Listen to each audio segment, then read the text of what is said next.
বিসমিল্লাহির রহমানির রহিম। আজকে আমরা বায়ুল ওয়াফার পরিচিতি জানবো ইনশাআল্লাহ। বায়ুল ওয়াফা আসলে কি? বায়ুল ওয়াফা এটা বর্তমানে আধুনিক লেনদেন এবং ব্যাংকগুলোতে এবং কিছু কিছু ক্ষেত্রে এটা সঠিকভাবে না হওয়ার কারণে শরিয়া লঙ্ঘন হওয়ার দৃশ্য আমরা দেখতে পাই। প্রথমেই বোঝার চেষ্টা করেন যে বায়ুল ওয়াফার চিত্রটা আসলে কেমন। বায়ুল ওয়াফা কেমন? আসলে বায়ুল ওয়াফাটা সুদি ঋণের বিকল্প হিসেবে কাজ করে, লোনের বিকল্প হিসেবে কাজ করে। দেখা যায় আমাদের সমাজে অনেক সময় এমন হয় যে কার্দে হাসানা মানুষ থেকে নিতে গেলে মানুষ অনেক সময় দিতে আগ্রহ বোধ করে না, কারণ এক্ষেত্রে কমিউনিকেশন এবং আপনার পরস্পর সম্পর্ক অনেক ক্ষেত্রে নষ্ট হয়ে যায় খরচ নিতে গেলে। ঠিক সময় আদায় না করা, হ্যাঁ, এটা হাসানার ক্ষেত্রে। তো কর্দে হাসানার এই পন্থায় না গিয়ে এটার এমন কি বিকল্প হতে পারে যে বিকল্প গ্রহণ করলে একজন ঋণদাতা তিনি স্বেচ্ছায় ঋণ প্রদান করবেন। এরকমই একটি বিকল্প হচ্ছে বায়উল ওয়াফা। বায়উল ওয়াফা মূলত কোনো লোন বা ঋণ না, এটা মূলত একটি লেনদেন ক্রয় বিক্রয়। এটার চিত্রটা কেমন দেখেন, আমার 10,000 টাকা প্রয়োজন। আমি মাওলানা হুসাইনের কাছে বললাম, মাওলানা হুসাইন আমার 10,000 টাকা প্রয়োজন। স্বাভাবিক যদি আমি কর্দে হাসানা চাই, মাওলানা হুসাইন দিতে আগ্রহ বোধ করবেন না, কারণ যেটা বললাম কর্দে হাসানার কিছু সামাজিক অবক্ষয় আমরা দেখতে পাই। তাহলে এখন কিভাবে মাওলানা হুসাইন থেকে টাকা নেওয়া যায়? আমি মাওলানা হুসাইনকে বাইউল ওয়াফার প্রস্তাব দিলাম। কেমন? মাওলানা হুসাইনকে আমি বললাম যে মাওলানা হুসাইন, আমি আমার ল্যাপটপটা আপনার কাছে বিক্রি করব 10,000 টাকা দিয়ে। খেয়াল করেন, আমি হচ্ছি বিক্রেতা, আমি আমার ল্যাপটপটা মাওলানা হুসাইনের কাছে 10,000 টাকা দিয়ে বিক্রি করলাম। তো মাওলানা হুসাইন আমাকে 10,000 টাকা দিলেন। শর্ত হলো 1 মাস পর আমি আবার 10,000 টাকা দিয়ে মাওলানা হুসাইনের কাছ থেকে আমার ল্যাপটপটা কিনে নিব। স্রোতটা বুঝতে পেরেছেন? এই 1 মাস ল্যাপটপটা মাওলানা হুসাইনের কাছে থাকবে, সে চাইলে এটা ইউজ করতে পারবে। স্রোতটা কি বুঝতে পেরেছেন সকলে?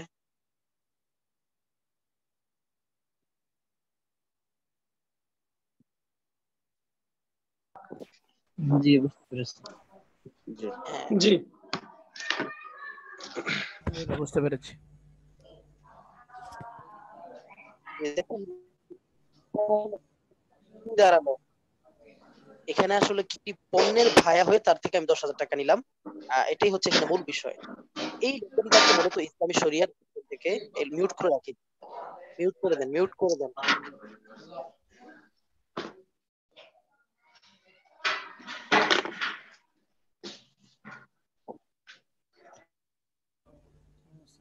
এই লেনদেনকে ইসলামী ফিকহের ভাষায়, ফিকহুল মুআমালার ভাষায় বলা হয় বাইউল ওয়াফা। আমরা সামনে পড়বো ইনশাল্লাহ। এইভাবে শর্তযুক্ত কোনো লেনদেন বৈধ না, এই ধরনের লেনদেন বৈধ না। তাহলে কি করতে হবে?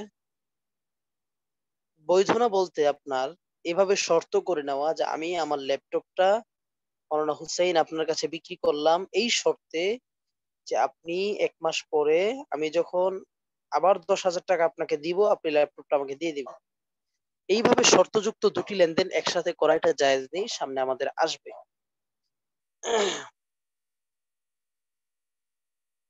তো বাইউল ওয়াফা এটা জায়েজ কখন, এ বিষয়ে আলোচনা আসবে। স্বাভাবিকভাবে বলে রাখি, এই বাইয়ের দুইটা স্রোত হতে পারে। একটা হতে পারে দেখেন, আহ, মূল ক্রয় বিক্রয় চুক্তিতে কোনো শর্ত থাকবে না। যেমন আমি আমার ল্যাপটপটা মাওলানা হুসাইনের কাছে বিক্রি করলাম, মাওলানা হুসাইন আমাকে 10,000 টাকা দিলেন। বাস, 1 মাস পরে আমি আবার 10,000 টাকা দিয়ে ল্যাপটপ নিব, এমন কোনো শর্ত থাকবে না।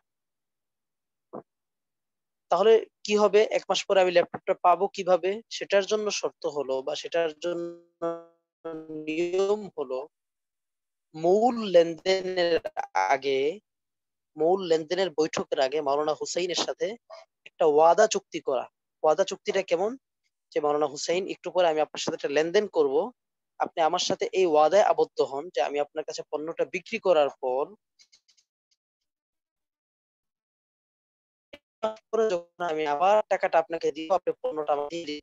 মাওলানা হুসাইন ওয়াদায় রাজি দিলেন, এই ওয়াদা চুক্তি হয়ে গেল। এরপর একদিন পর বা আরেকটা বৈঠকে কোনো শর্ত উল্লেখ থাকবে না, বরং হবে আমি আমার তিনি আমাকে 10,000 টাকা দিই, টাকা দিয়ে তার কাছ থেকে ল্যাপটপ নেয়া, এটা পূর্বোক্ত ওয়াদা চুক্তির ভিত্তিতে কার্যকর হবে, মূল চুক্তিতে কোনো শর্ত থাকবে না। বুঝতে পারছেন? এমনটি যদি করা হয় তাহলে এটা জায়েজ। 2 নম্বর বিকল্প দেখেন, যদি এমন হয় দুইটা চুক্তি সম্পূর্ণ আলাদা হয়, যেমন কি আমি আমার ল্যাপটপটা বিক্রি করে দিলাম, আপনার মাওলানা হুসাইন আমাকে 10,000 টাকা দিলেন, কিন্তু ওই যে 1 মাস পরে যে আমি আবার 10,000 টাকা দিয়ে ল্যাপটপটা নিয়ে নিব, এই বিষয়টা আমার মনে মনে আছে এবং মাওলানা হুসাইনের অন্তরেও আছে, কিন্তু এটা কেউ জাহের করে নাই, শর্তের মধ্যে উল্লেখ করে নাই। 1 মাস পরে আবার আমি 10,000 টাকা মাওলানা হুসাইনকে দিয়ে ল্যাপটপটা কিনে নিব। তো এইভাবে যদি এই বিষয়টা উল্লেখ না করা হয়, বরং উভয়ের মৌন বা ভেতরে বা অন্তরে এটা বদ্ধমূল থাকে, উল্লেখ না করা হয় চুক্তির মধ্যে, তাহলেও লেনদেনটা জায়েজ হয়ে যাবে। নাজায়েজ হবে কখন? যখন চুক্তির মধ্যেই শর্ত করা হবে।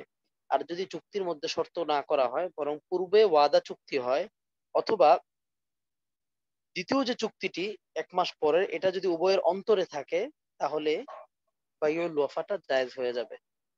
বুঝতে পেরেছেন? দেখেন, বাইউল ওয়াফাই হুয়া বাইউ বিশারতি, বাইউল ওয়াফা শর্তে বিক্রি করা, আন্নাল বাইয়া মাতা রাদ্দা সামানা, যে বায়ে বিক্রেতা যখন সামান ফিরিয়ে দিবে, মূল্য ফিরিয়ে দিবে, ইয়ারুদ্দুল মুশতারি ইলাইহি আল মাবিয়াহ, তখন ক্রেতা তার নিকটে পণ্যটা ফিরিয়ে দিবে।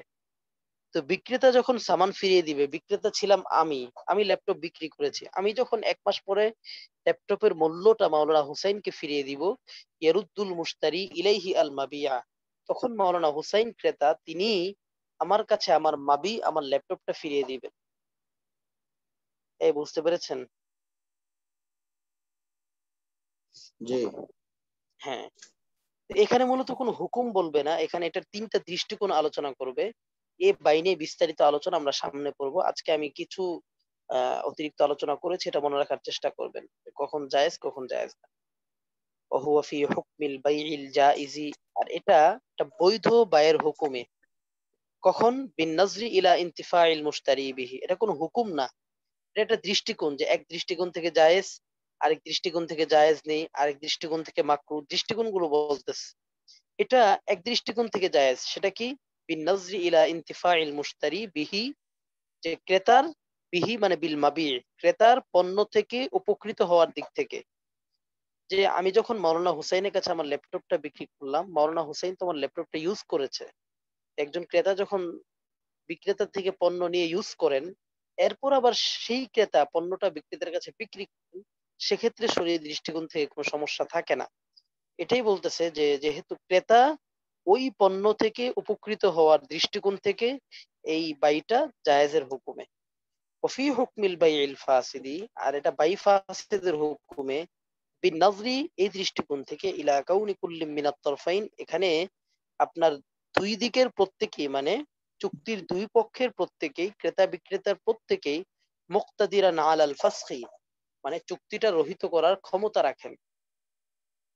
তো যে চুক্তিটা আহ, তারা উভয় রহিত করার ক্ষমতা রাখেন, বা যে চুক্তির মধ্যে এই ধরনের শর্ত করা হয়, সেই চুক্তিটা আপনার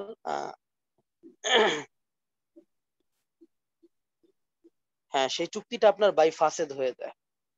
এরপরে বলতেছে ওয়াফি হুকমির রহনি, এটা রেহেনের মতো। রেহেনের মতো কেমন? এই হুকুম মানে মতো অর্থ তুলতে পারেন, হুকুম মানে হুকুম না। রেহেনের মতো কেমন? দেখেন, আমরা আমাদের সমাজে বন্ধকের চিত্র দেখতে পাই। যেমন আমার 10,000 টাকা ঋণ প্রয়োজন, আমি মাওলানা হুসাইনের কাছে 10,000 টাকা ঋণ নিলাম। মাওলানা হুসাইন কিন্তু চাইলে আমার ল্যাপটপটা বন্ধক হিসাবে রাখতে পারবে, চাইতে পারবে। তো বাইউল অফার চিত্রটা যদি দেখেন, এটা অনেকটা বন্ধকের মতো। কেমন যেন ঋণ গ্রহীতা ঋণদাতা থেকে টাকা নিচ্ছে, আর ওই ঋণের বিনিময়ে সে তার একটা পণ্য ঋণদাতার কাছে বন্ধক রাখছে, 1 মাস পরে সে টাকাটা দিয়ে বন্ধকটা ফিরিয়ে আনবে, ঠিক না? অনেকটা বন্ধকের মতো। এটাই বলতেছে ওয়াফি হুকমির রহনি বিন নাজরি ইলা আন্নাল মুশতারি এই দৃষ্টিকোণ থেকে যে মুশতারি ক্রেতা লা ইয়াকদিরু আলা বাইইহি, সেটা বিক্রি করার ক্ষমতা রাখেন না। যেমন আমার ক্রেতা ছিলেন মাওলানা হুসাইন, তার সাথে যেহেতু আমার চুক্তি হয়েছে, চাই সেটা ওয়াদা চুক্তি হোক, অন্তরে থাকুক, সব দৃষ্টিকোণ থেকে তিনি চাইলেই কিন্তু ল্যাপটপটা বিক্রি করতে পারবেন না। এটা 1 মাস পরে আমার কাছেই বিক্রি করতে হবে। তাহলে এটা এক দৃষ্টিকোণ থেকে বন্ধকের সম্পদের মতো। ঋণদাতা যেমন বন্ধকি সম্পদ ব্যবহার করতে পারেন না, বিক্রি করতে পারেন না, ঠিক তেমনি ভাবে এখানে আপনার যিনি ঋণদাতা আছেন, বায়উল ওয়াফার ক্ষেত্রে যিনি ক্রেতা আছেন, তিনি এই বায়উল ওয়াফার পণ্যটা তিনি এটা বিক্রি করতে পারবেন না, তবে ব্যবহার করতে পারবেন। এই জন্য বলছে এক দৃষ্টিকোণ থেকে এটা বন্ধকের মতো। হুম, এরপরে পড়েন।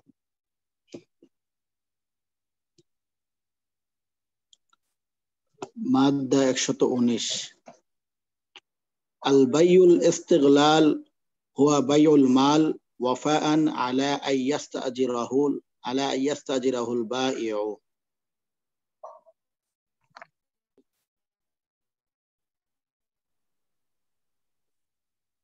ওয়াবাইউল মালি, কোন সম্পদ বিক্রি রফাআন এই অঙ্গীকারের ভিত্তিতে, আলা আন ইস্তাজিরাহুল বাইউ, যে বিক্রেতা ওই সম্পদটাকে ভাড়া নিবে। যেমন দেখেন, আমি আমার একটা গাড়ি বিক্রি করলাম মাওলানা হুসাইনের কাছে।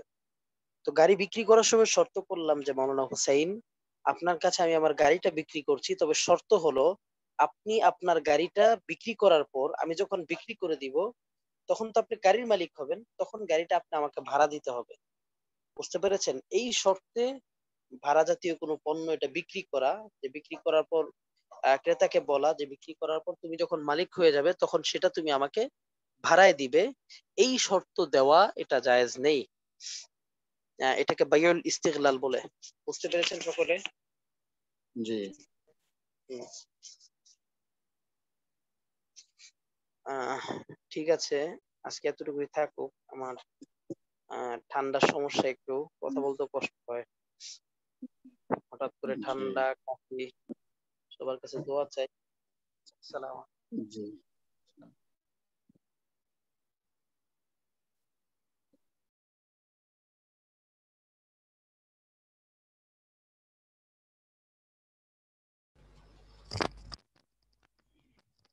আসসালামু আলাইকুম। আসসালামু ওয়ালাইকুম আলাইকুম। আসসালাম ওয়া রাহমাতুল্লাহ। সবাই ইয়াদ করেছিলেন পড়া? জি হুজুর। আচ্ছা, আমাদের কত বন্ধ হয়েছিল? 173 পর্যন্ত, তাই না? জি 73।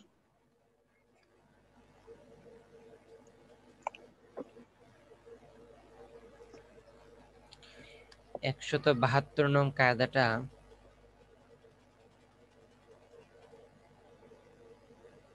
আখলাকুর রহমান শোনান।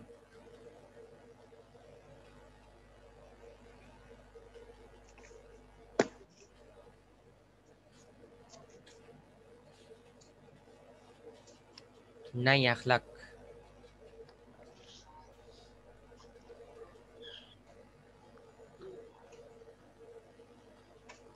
ইব্রাহিম শোনান দেখি।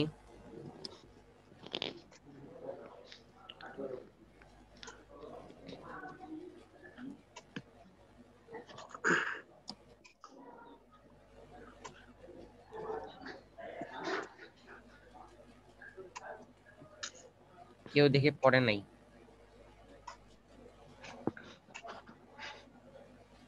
আব্দুস সাত্তার শোনান।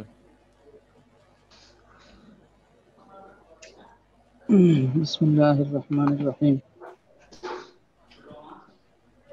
আদ-দিমানাতু তাজিবু ইম্মা বিআকদিন আও বিশারতিন ওয়া ইল্লা লাম তাজিব। আদ-দিমানাতু তাজিবু, জরিমানাটা ওয়াজিব হয়, ইম্মা বিআকদিন, হয়তো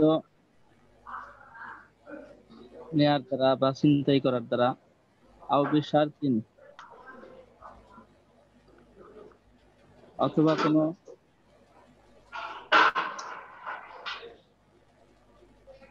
শর্তের দ্বারা, ওয়া ইল্লা লাম তাজিব, নতুবা ওয়াজিব হয় না।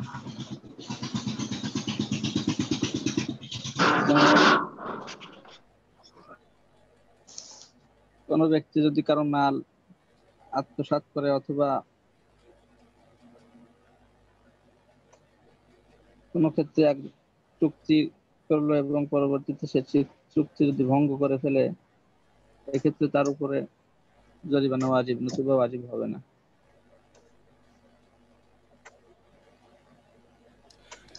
উদাহরণ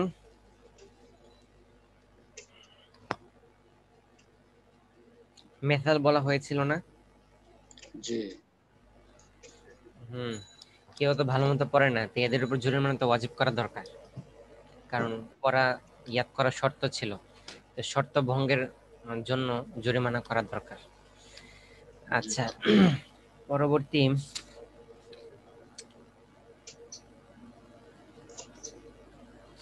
173 নং কায়দাটা সবাই বলেন দেখি। বিসমিল্লাহির রহমানির রহিম। জিমানুল বিসমিল্লাহির রহমানির রহিম। জিমানুল ফিল ইয়াতাআদ্দাদু জরিমানাটা যদি ফাইলের সাথে ফাইলে ওয়া জিমানুল কাজটা পুনরাবৃত্তি করার দ্বারা জিমানুল সাথে সংশ্লিষ্ট জরিমানা অধিক হয়, জরিমানা আসবে। কর্তার কাজের সাথে জরিমানা অনুবাদ করা হয়েছে। কোন স্থানের সাথে যে কোনো ব্যক্তি সংশ্লিষ্ট বা জরিমানা হয় না, কিন্তু স্থানের সাথে জরিমানা অধিক হইবে না। ওয়াজিমানুল মুহাল্লিলা, কিন্তু স্থানের সাথে সংশ্লিষ্ট জরিমানাটা অধিক হইবে না। কি জনগণের সুবিধার্থে বা তারা রাস্তা যাতে সুন্দরভাবে পারাপার হতে পারে, অনেক জায়গাতে জেব্রা ক্রসিং দেওয়া আছে, যে এটার মাধ্যমে রোড পার হলে এই জেব্রা ক্রসিং এর মাধ্যমে পার হতে হবে। এখন যদি কেউ এটা লঙ্ঘন করে, অর্থাৎ যেদিক দিয়ে বেশি গাড়ি চলাফেরা করে ওই দিক দিয়ে যদি বা জেব্রা ক্রসিং ব্যতীত যদি রোড পার হয়, তখন এমত অবস্থার মধ্যে এটার মধ্যে সে যতবারই এই কাজটা সে করবে তার উপর ততবারই প্রশাসনিক কর্তৃক জরিমানা আরোপিত করতে পারবে। আর যে জরিমানাটার সম্পর্ক কোনো মহলের সাথে, কোনো স্থানের সাথে, এটার উদাহরণ দেওয়া হয়েছিল, যেমন কেহ বা কারো একটা পুকুর, সে পুকুরটার ব্যাপারে শর্ত করলো যে এই পুকুরের মধ্যে যদি কেহ গোসল করে তাহলে তাকে এত টাকা জরিমানা করা হবে। এখন যদি কেহ এটার মধ্যে কয়েকবারও গোসল করে, কয়েকবারের জন্য জরিমানা, এখানে জরিমানার পরিমাণ বৃদ্ধি পাবে না, বরং জরিমানা একটা জরিমানাই তার উপর হবে, এর বেশি তার উপর জরিমানা আরোপিত করা যাবে না। আচ্ছা, মাশাআল্লাহ। আজকে হচ্ছে আমাদের 174 থেকে, তো 174 নং কায়দাটা পড়েন থেকে হুসেন আহমেদ।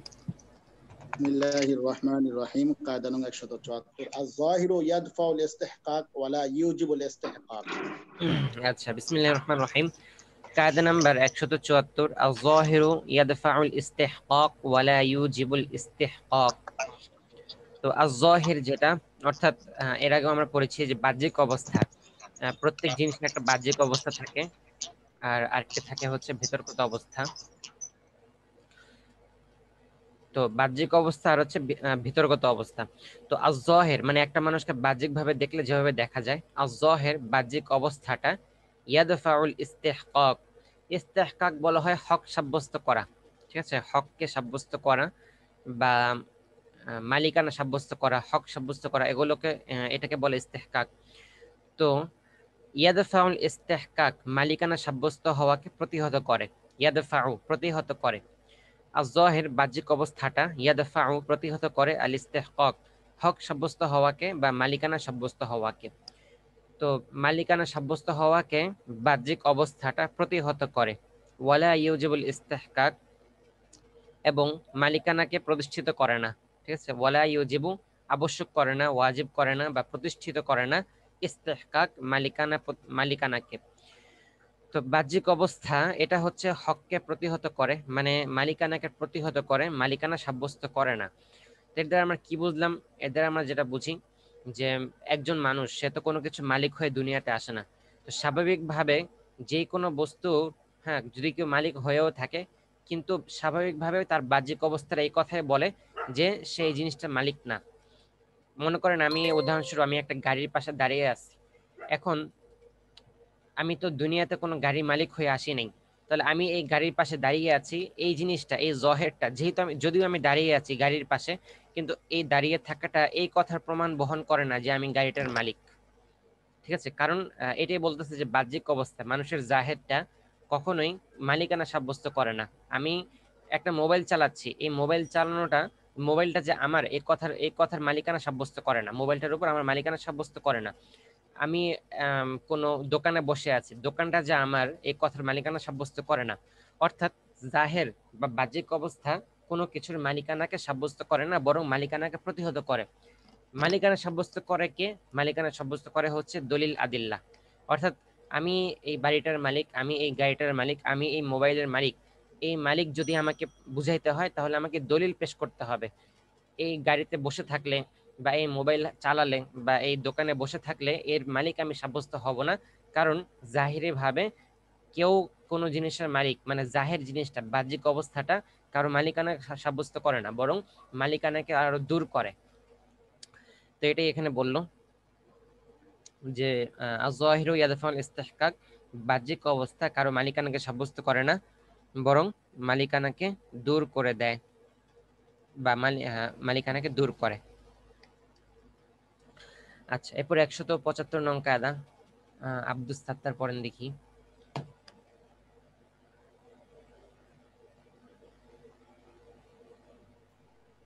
العادة تجعل حكما إذا لم يوحد التصريح بخلافه আচ্ছা, কায়দা নাম্বার 175, العادة تجعل حكما إذا لم يوجد التصريح بخلافه। العادة تجعل حكما। তো আল আদা মানে হচ্ছে সামাজিক প্রচলন, আমরা আগেও দেখেছি যে সামাজিক প্রচলনটা আল আদা তুজাআলু হুকমান, এটাকে হুকুম মনে করা হবে, তুজাআলু বানানো হবে, মনে করা হবে, হুকমান হুকুম বানানো হবে বা হুকুম মনে করা হবে। আল আদাতু তুজাআলু হুকমান, তো সামাজিক প্রচলনটাকে হুকুম হিসেবে মানা হবে, হুকুম মান্য করা হবে কখন? ইদা লাম ইউজাদিত তাসরিহু বিখিলাফিহি, ইদা যখন, লাম ইউজাদ পাওয়া যাবে না, আর তাসরিহু স্পষ্ট কোনো কথা, বিখিলাফিহি মানে বিখিলাফিল আদাতি ওই সামাজিক প্রচলনের বিরুদ্ধে। ঠিক আছে, সামাজিক প্রচলনের বিপরীত, সামাজিক প্রচলনের বিপরীত কোনো স্পষ্ট নস যদি না পাওয়া যায়, ততক্ষণ পর্যন্ত সামাজিক প্রচলনটাকে সাব্যস্ত মানে হুকুম মনে করা হবে। ঠিক আছে, তো ধরেন সমাজে, আমরা সামাজিক প্রচলনের ব্যাপারে আগেও পড়েছি, সমাজে অনেক অনেক ধরনের প্রচলন থাকতেই পারে। এখন সামাজিক প্রচলনটাকে কি পরিমাণ গুরুত্ব দিচ্ছে আমাদের শরীয়ত, এটাই এখানে বোঝানোর উদ্দেশ্য। যে এখানে বলতেছে যে যদি কোনো সামাজিক প্রচলন এর বিরুদ্ধে শরঈ কোনো দলিল না পাওয়া যায়, হ্যাঁ, তো দলিল না পাওয়া গেলে দলিল, তখন ওই হুকুমটাকে, ওই সামাজিক প্রচলনটাকে হুকুম মনে করে পালন করা হবে। ঠিক আছে, যেমন সামাজিক প্রচলন একটা মিসাল পড়েছিলাম যে চিংড়িকে মাছ বলা হয়। ঠিক আছে, চিংড়িকে মাছ বলা, এটা এটা একটি সামাজিক প্রচলন। এখন চিংড়ি মাছ না, এরকম কোনো কথা হাদিসে পাওয়া যায় না।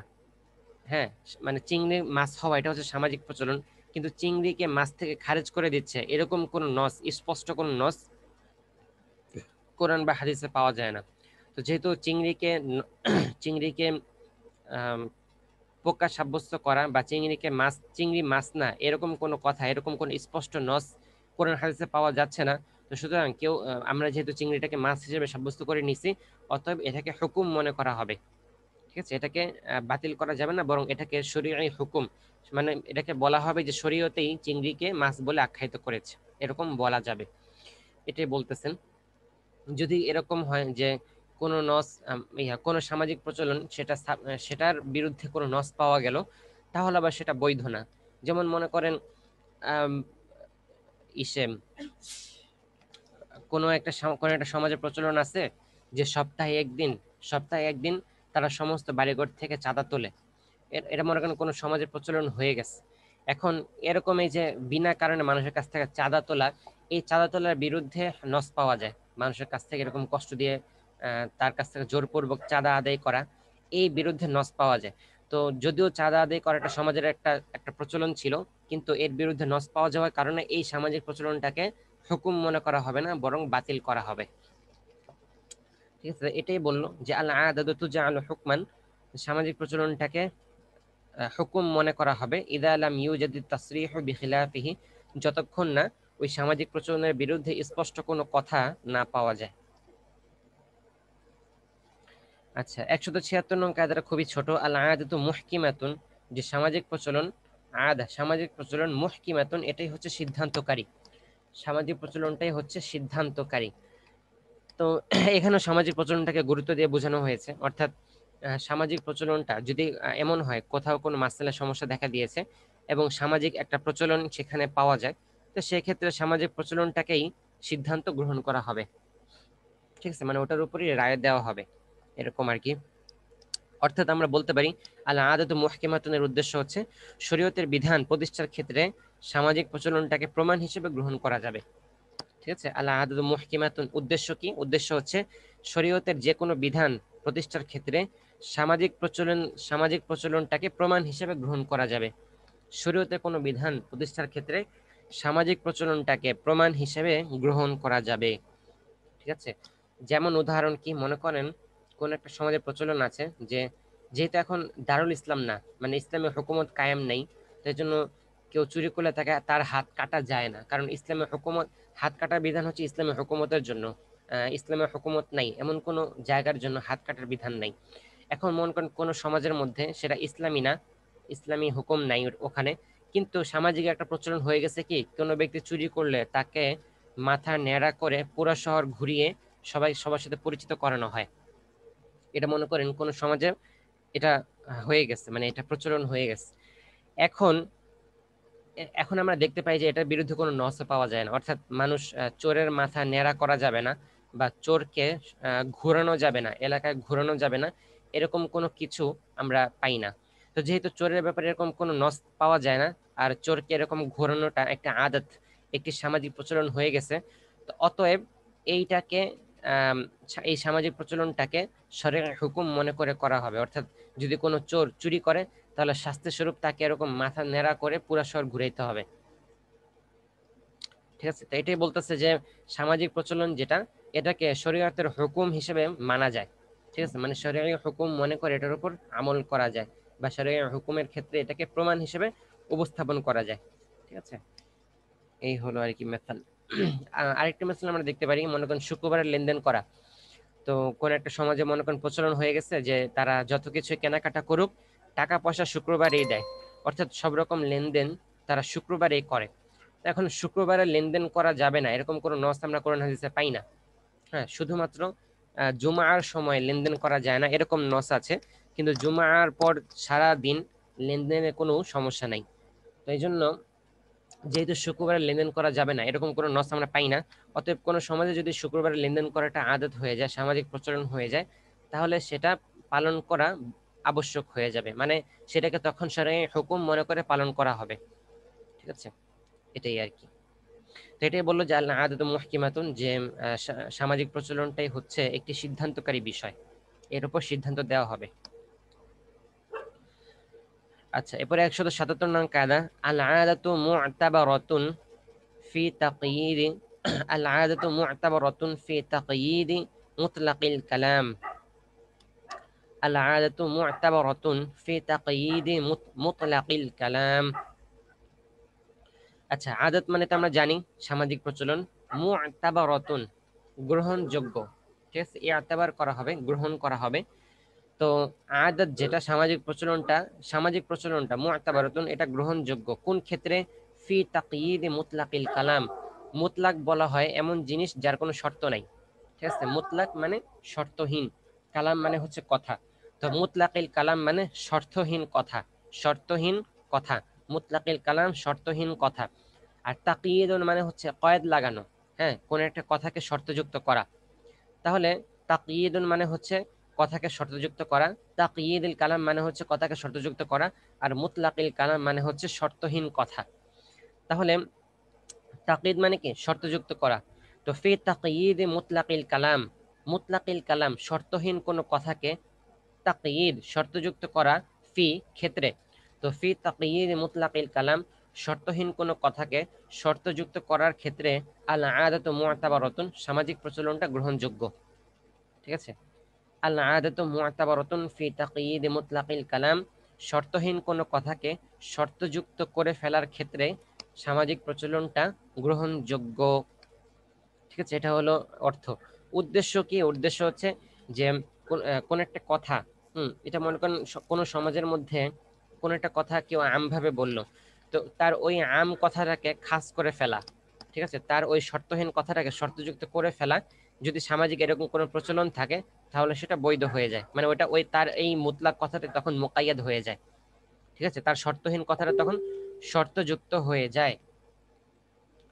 তো তার শর্তহীন কথাটা তখন শর্তযুক্ত হয়ে যায়। তা এখন আমরা কি বুঝলাম এখান থেকে? মনে করেন কোন একটা সমাজে, হ্যাঁ কোন একটা সমাজে আমরা যেরকম আমাদের সমাজে যেরকম ডিম বলতে আমরা মুরগির ডিম বুঝি, ঠিক আছে, ডিম বললে কি বুঝি? মুরগির ডিম বুঝি। তো কোন একটা সমাজে মনে করেন তারা ডিম বলতে মাছের ডিম বুঝে, মুরগির ডিম বোঝে না। মনে করেন ওই এলাকায় কোনো মুরগি নাই, তো মুরগি নাই, শুধু মাছ আছে। হ্যাঁ, মনে করেন কোন একটা দ্বীপ, দ্বীপ দ্বীপের মধ্যে তো মুরগি থাকে না, মাছ থাকে। তো তারা ডিম বলতে মাছের ডিম বোঝে, মুরগির ডিম তারা বোঝে না। তার মানে সামাজিক প্রচলন হয়ে গেছে যে তারা ডিম বলতে মাছের ডিম বোঝে। এখন কোনো ব্যক্তি যদি এরকম বলে যে আল্লাহর কসম আমি ডিম খাবো না, হ্যাঁ, ওই সমাজের কোনো ব্যক্তি বলল যে আল্লাহর কসম আমি ডিম খাবো না, তাহলে সে তো একটি শর্তহীন কথা বলছে, সে ডিম খাবে না, সে ডিমটাকে কোনো কিছুর সাথে শর্ত করে নাই। কিন্তু তার আম, তার পরিবেশ বা তার সামাজিক প্রচলনটা যেহেতু ডিম দ্বারা মাছের ডিম উদ্দেশ্য নেওয়া হয়, তো সুতরাং সে যে বললো যে আল্লাহর কসম আমি ডিম খাবো না, তার এই মুতলাক কথাটা মোকাইয়াদ হয়ে যাবে, অর্থাৎ তার এই মুতলাক ডিমটা মাছের ডিমের সাথে শর্তযুক্ত হয়ে যাবে শুধুমাত্র সামাজিক প্রচলনের কারণে। ঠিক আছে, শুধুমাত্র সামাজিক প্রচলনের কারণে। তো সে তো বলছিল যে ডিম খাবে না, ডিম খাবে না, কিন্তু সে আম বললেও তার এই কথাটা, তার এই আম কথাটা বা শর্তহীন কথাটা শর্তযুক্ত হয়ে যাবে, অর্থাৎ মাছের ডিমের সাথে মোকাইয়াদ হয়ে যাবে শুধুমাত্র সামাজিক প্রচলনের কারণে। ঠিক আছে, তো এটাই বললো যে আল আদাতু মু'তাবারাতুন, যে সামাজিক প্রচলনটা গ্রহণযোগ্য, ফি তাকয়িদ মুতলাকিল কালাম, মতলব বা শর্তহীন কোনো কথাকে তাকয়িদ বা শর্তযুক্ত করে ফেলার ক্ষেত্রে সামাজিক প্রচলনটা গ্রহণযোগ্য।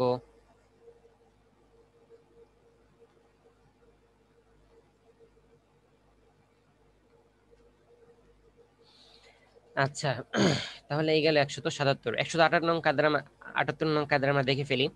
قاعدة العارض إذا ارتفع مع بقاء حكم الأصل جعل كأن لم يكن। العارض إذا ارتفع مع بقاء حكم الأصل جعل كأن لم يكن। এখন আরেজ নতুন একটা বিষয় আসছে, আরেজ বাবুল আইন এর আরেজ। এখন আরেজ কাকে বলে? আরেজ বলা হয় সংযুক্ত বিষয়। ঠিক আছে, আরেজ বলা হয় কি? সংযুক্ত বিষয়। যে কোনো জিনিসের একটি আসল থাকে এবং একটি আরেজ থাকে। ঠিক আছে, মানে অনেক জিনিসই আছে যেগুলোর একটি আসল থাকে এবং একটি আরেজ জিনিস থাকে। তো আসল জিনিস যেমন মনে করেন মোবাইল, হ্যাঁ মোবাইলের সাথে আরেজ কি যুক্ত হয়? যেমন চার্জার, হেডফোন, এগুলো হচ্ছে আরেজ। তাহলে মোবাইলটা হচ্ছে মূল জিনিস, আর তার সাথে আরেজ থাকে হচ্ছে চার্জার, হেডফোন, এই জিনিসগুলো। তাহলে এখানে বলতেছে যে আল আরিজু, যে সংযুক্ত যে বিষয়গুলো আছে, তো কোনো আরেজ বিষয় বা কোনো সংযুক্ত বিষয় ইদা তাফা, যখন দূর হয়ে যায়, কোনো সংযুক্ত বিষয় যখন দূর হয়ে যায়, কি অবস্থায় সে দূর হলো? মা বাকাই হুকমিল আসলি, মূল বস্তুর হুকুম বাকি থাকতে। মা বাকাই হুকমিল আসলি, মূল বস্তুর হুকুম বাকি থাকতে, অর্থাৎ ওই আরেজটা তো নিজে নিজে আসেনি, বরং একটি আসলের উপর ভিত্তি করে আরএসটা আমাদের কাছে আসছে। ঠিক আছে, শুধু শুধু চার্জার বা শুধু হেডফোন তো কেউ কোনো মোবাইল কোম্পানি দেয় না, মোবাইল কিনলে তখন দেয়। তো এই জন্য আরএসটা তো আমাদের কাছে শুধু শুধু আসেনি, বরং আসলের সাথে সে আসছে। তো এমন যদি কখনো পাওয়া যায় যে আসলটা বাকি থাকা অবস্থায় আরএসটা নষ্ট হয়ে গেছে, আরএসটা দূরে চলে গেছে বা আরএসটা চলে গেছে, তাহলে জুইলা, এটাকে মনে করা হবে কাআনলাম ইয়াকুন, যে এটা ছিলই না। কাআনলাম ইয়াকুন, যে ওই আরিজ বস্তুটা ছিলই না, এটা এরকম ধরে নেওয়া হবে। তো আল আরিদু ইদা ইরতাফা, সংযুক্ত কোনো বিষয় বা কোনো আরিজ বিষয় ইদা ইরতাফা, যখন দূর হয়ে যায়, যখন হারিয়ে যায়, দূর হয়ে যায়, মা বাকাই হুকমিল আসলি, মূল বস্তুর হুকুমটা বাকি থাকা অবস্থাতেই। তো মূল বস্তুর হুকুমটা বাকি থাকা অবস্থাতেই যখন কোন আরেজ বিষয় দূরীভূত হয়ে যায়, জয়লা, তখন ওই আরেজটাকে মনে করা হবে কাআল্লাম ইয়াকুন, যে সেটা ছিলই না বা সেটা অস্তিত্বহীন ছিল। ঠিক আছে, যেমন উদাহরণস্বরূপ আমরা মোবাইল চার্জের ব্যাপারে দেখলাম যে আপনি মোবাইল কিনলেন, ঠিক আছে, মোবাইলের উপর ওয়ারেন্টি আছে। এখন সাধারণত মোবাইলের উপরই ওয়ারেন্টি দেয়। এখন যদি এমন হয় যে মোবাইলের উপর ওয়ারেন্টি থাকা অবস্থায় আপনার চার্জার হেডফোন এগুলো হারিয়ে গেছে, তো এগুলো হারিয়ে গেলে তখন ধরে নেওয়া হবে যে চার্জার হেডফোন এগুলো ছিলই না আপনার সাথে, মূল মূল মোবাইলটা আপনার সাথে ছিল, এটাই ধরে নেওয়া হবে। ঠিক আছে, তো অর্থাৎ মোবাইলের সাথে মানে মোবাইলের উপর যে ইটা থাকবে, হুকুমটা থাকবে, কিন্তু চার্জার হেডফোনের উপর তখন আর হুকুমটা প্রযোজ্য হবে না। তো এটাই বললো যে সব জায়গায় এরকমই, যখন আরেজ বস্তুটা কি হয়ে যায়, দূরীভূত হয়ে যায়, তখন মানে মূল বস্তু থাকা অবস্থায়, মূল বস্তু দূরীভূত হয়ে গেলে তখন তার কিছু করার নেই। আর মূল বস্তু থাকা অবস্থাতে যখন আরেজ বস্তুটা দূরীভূত হয়ে যায়, তখন সেটাকে অস্তিত্বহীন মনে করা হয়। ঠিক আছে, জুইলা কাআল্লাম ইয়াকুন, তখন সেটাকে অস্তিত্বহীন মনে করা হবে বা মনে করা হয়। ঠিক আছে, এ পর্যন্তই থাক আজকে। আমরা এখন কিছু নস দেখব।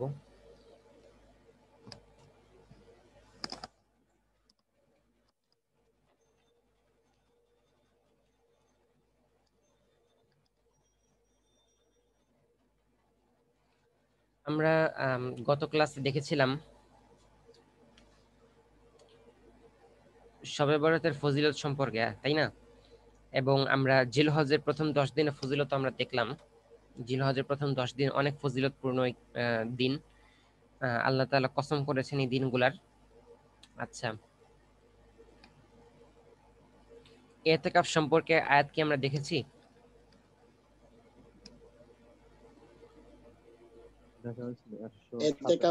এতেকাফ বলা হয়েছিল, আবার রোজা রাখার সময় প্রসঙ্গেও বলা হয়েছিল। আচ্ছা, হ্যাঁ, ইতিকাফ চলে গেছে। আর হলো সুবে সাদিক পর্যন্ত পানাহার করা হালাল, এই ব্যাপারেও চলে গেছে, তাই না? জি। আচ্ছা, মাশাআল্লাহ। তাহলে আজকে আমরা দেখব হজ বিষয়ে। তো দালাইলুল হজ, হজ বিষয়ে আমরা হজ বিষয়ে বরং একটা সূরাই আছে, যে সূরার নাম হলো হজ। তো ওই হজ নামক সূরার 26, 27, 28 এই 3টা আয়াত হজ বিষয়ে বলা যায় দলিল। তো যেমন হজের ব্যাপারে আল্লাহ তাআলা বলেন সূরাতুল হজের 26 নং আয়াত, ওয়াইদ বাওয়ানা লিইব্রাহিম মাকানাল বাইতি আল্লা তুশরিক বি শাইআন ওয়া তাহহির বাইতিয়া লিত-তাইফিন ওয়াল কাইমিন ওয়ার রুকআইস সুজুদ। এরপরে আল্লাহ তাআলা বলেন ওয়াআযিন ফিন নাসি বিল হাজ্জি ইয়াতুকা রিজালান ওয়া আলা কুল্লি যামিরিন ইয়াতিনা মিন কুল্লি ফাজ্জিন আমিক। এরপরে আল্লাহ তাআলা বলেন লিয়াশহাদু মানাফিআ লাহুম ওয়া ইয়াযকুরু ইসমাল্লাহি ফি আইয়ামিন মা'লুমাত আলা মা রাযাকাহুম মিন বাহিমাতিল আনআম ফাকুলু মিনহা ওয়া আত'ইমুল বাঈসাল ফাকির। অর্থ হচ্ছে আল্লাহ তাআলা প্রথমে বলছেন যে যখন আমি ইব্রাহিমকে বাইতুল্লাহর স্থান ঠিক করে দিয়েছিলাম যে আমার সাথে কাউকে শরীক করো না এবং আমার গৃহকে পবিত্র রাখো তাওয়াফকারীদের জন্য, নামাজে দণ্ডায়মানদের জন্য এবং রুকু সিজদাকারীদের জন্য। অর্থাৎ আল্লাহ তাআলা হযরত ইব্রাহিম আলাইহিস সালামকে দায়িত্ব দিয়েছিলেন বাইতুল্লাহ শরীফকে সবসময় পরিষ্কার পরিচ্ছন্ন রাখতে, যেন এই বাইতুল্লাহকে শুধুমাত্র তাওয়াফ করা যায় এবং এখানে আরামসে নামাজ পড়া যায় এবং যারা রুকু সিজদা করতে চায় তারাও যেন কোনো সমস্যার সম্মুখীন না হয়।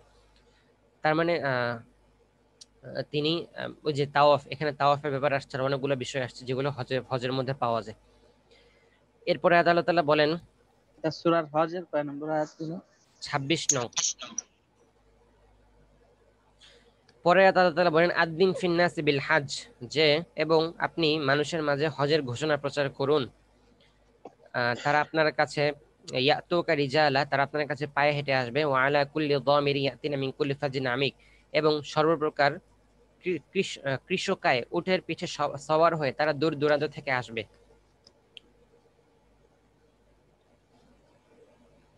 তাহলে এই আয়াতের মধ্যে হজ মানে হজের কথা ছড়িয়ে দিতে বলা হয়েছে। এরপর আল্লাহ তাআলা বলেন লিয়াশহাদু মানাফিআ লাহুম, যাতে তারা তাদের কল্যাণের স্থান পর্যন্ত পৌঁছে যায়। লিয়াশহাদু মানাফিআ লাহুম ওয়া ইয়াযকুরু ইসমাল্লাহ, আলামা ওয়াযকুরু ইসমাল্লাহি ফি আইয়ামি মা'লুমাত, এবং নির্দিষ্ট দিনগুলোতে আল্লাহ তাআলার নামকে স্মরণ করে। আলামা রাযাকাহুম মিন বাহিমাতিল আনআম, এই হিসেবে যে আল্লাহ তাআলা তাদেরকে চতুষ্পদ জন্তু দান করেছেন।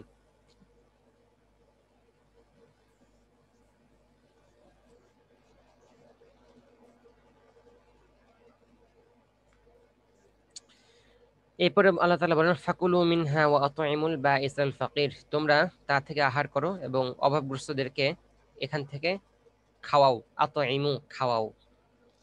তাহলে হজের অনেকগুলো আহকাম এই আয়াতগুলোর মধ্যে সাবিত হয়।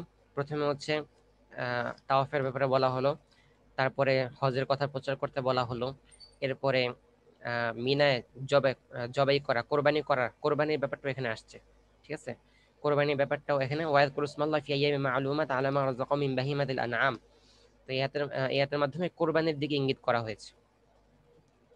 এরপরে আরেকটা আয়াত আছে সূরা বাকারার 158, সূরা বাকারার 158 এই আয়াত আল্লাহ তাআলা বলেন ফামান হাজ্জাল বাইতা আও ইয়াতামারা ফালা জুনাহা আলাইহি আন ইয়াতাওয়াফা বিহিমা, যারা কাবা ঘরে হজ এবং ওমরা পালন করবে তাদের পক্ষে এই দুটিতে প্রদক্ষিণ করতে কোনো সমস্যা নেই।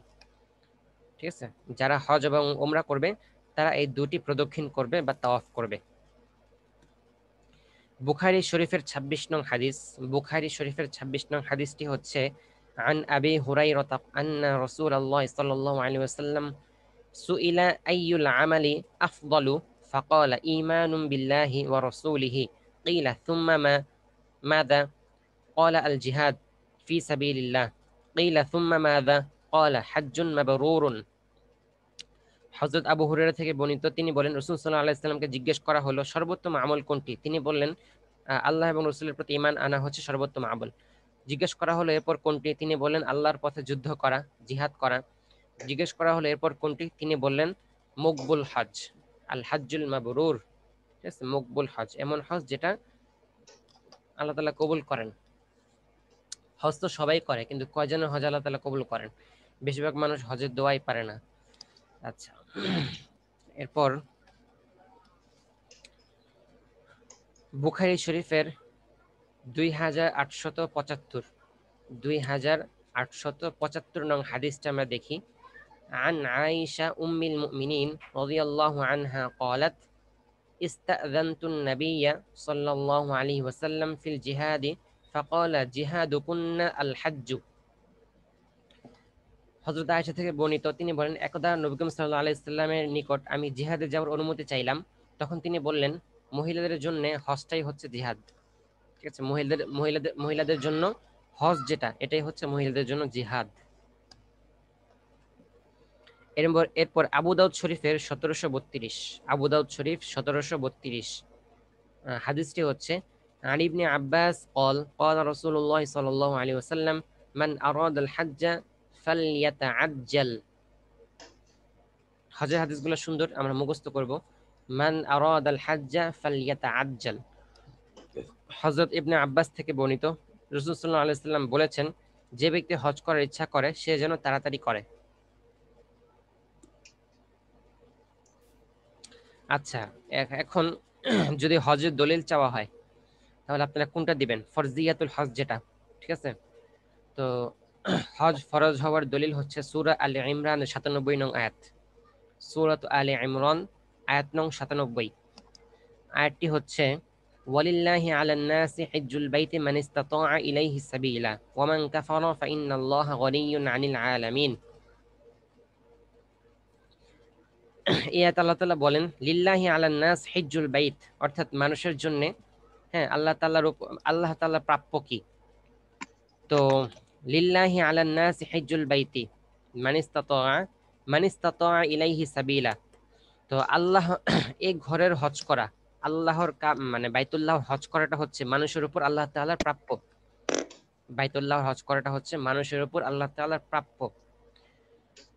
ওয়ামান কাফারা মান ইসতাতাআ, যার সামর্থ্য রয়েছে এই ঘর পর্যন্ত পৌঁছার, মান ইসতাতাআ ইলাইহি সাবিলা, যে ব্যক্তির সামর্থ্য রয়েছে এই ঘর পর্যন্ত পৌঁছার, তার জন্য হজ করাটা হচ্ছে, মানে বাইতুল্লাহ তাওয়াফ করাটা, বাইতুল্লাহ হজ করাটা হচ্ছে আল্লাহ তাআলার প্রাপ্য, অর্থাৎ করতেই হবে। ওয়ামান কাফারা ফাইন্নাল্লাহা গানিয়্যুন আনিল আলামিন, আল্লাহ তাআলা সারা বিশ্বের কোনো কিছুই, আর যে ওয়ামান কাফারা, যে ব্যক্তি এটা অস্বীকার করবে, তো ফাইন্নাল্লাহা গানিয়্যুন আনিল আলামিন, আল্লাহ তাআলা সারা বিশ্বের কোনো কিছুই পরোয়া করেন না। ঠিক আছে, তিনি গনি, তিনি পরোয়া করেন না। অর্থাৎ আল্লাহ তাআলা যিনি, যে ব্যক্তির উপর হজ ফরজ, আল্লাহ তাআলা তো তার উপর হজ ফরজ করেই দিয়েছেন। সে যদি হজ ফরজ না করে বা অস্বীকার করে, তাহলে এতে আল্লাহ তাআলা কিছু যায় আসে না, তার নিজেরই ক্ষতি হয়। এরপর আবু দাউদ শরীফের 1721, আয়াত নম্বরটা হুজুর কত আলে বলছিলেন? ইমরান 97, 97। আলে ইমরান 97। এরপরে আবু দাউদ শরীফ 1721, আবু দাউদ শরীফ 1721, এটা হচ্ছে ফরজিয়াতুল হজ। হাদিসটি হচ্ছে আন ইবনে আব্বাস আন্নাল আকরা ইবনা হাবিসিন সাআলা নবী সাল্লাল্লাহু আলাইহি ওয়াসাল্লাম ইয়া রাসূলুল্লাহ আল হাজ্জু ফি কুল্লি সানাতিন আও মাররাতান ওয়াহিদাতান قال بل مرة واحدة فمن زاد فهو تطوع। হযরত ইবনে আব্বাস থেকে বর্ণিত, আকরা ইবনে হারিস মহানবী সাল্লাল্লাহু আলাইহি ওয়াসাল্লামকে জিজ্ঞেস করলেন, হে আল্লাহর রাসূল, হজ কি প্রতি বছরই ফরজ নাকি জীবনে একবার ফরজ হয়? তখন রাসূল সাল্লাল্লাহু আলাইহি ওয়াসাল্লাম বললেন যে বরং জীবনে একবারই হজ ফরজ করা হয়েছে। এর বেশি যদি কেউ করে তবে সেটা নফল বা অতিরিক্ত হজ হবে, নফল হজ হবে। তো হজ যেহেতু একবারই ফরজ, অনেক লোককে দেখা যায় তারা প্রতি বছরই একবার না একবার হজে চলে যায়। ঠিক আছে, তো ওলামায়ে কেরাম বলেন যে এই যে আপনি নফল কাজটা করতেছেন, হ্যাঁ, আপনার এই নফল কাজটা না করে বরং যারা কখনোই হজ করেনি তাদেরকে সুযোগ করে দেওয়া উচিত। ঠিক আছে, মানে আপনার নফল আমলের থেকে যেহেতু আপনার ফরজ হয়েই গেছে, তো প্রতি বছর আপনি এরকম হজের পেছনে এত টাকা খরচ না করে আপনি এই টাকা দিয়ে আরেকজনকে, মানে যে ব্যক্তির হজ ফরজ হয়ে গেছে কিন্তু যেতে পারতেছেন, আপনি তাকে সাহায্য করেন, সেটা আপনার জন্য বেশি উপকার হবে। তো এটা আমাদের উলামায়ে কেরাম বলে থাকেন যে নফল আমলের দিকে এত গুরুত্ব না দিয়ে যে ব্যক্তি ফরজ আদায় করতে পারতেছে না তাকে সহায়তা করাটা হচ্ছে কি বেশি জরুরি। ক্লাস ফালা দিয়ে যাবে।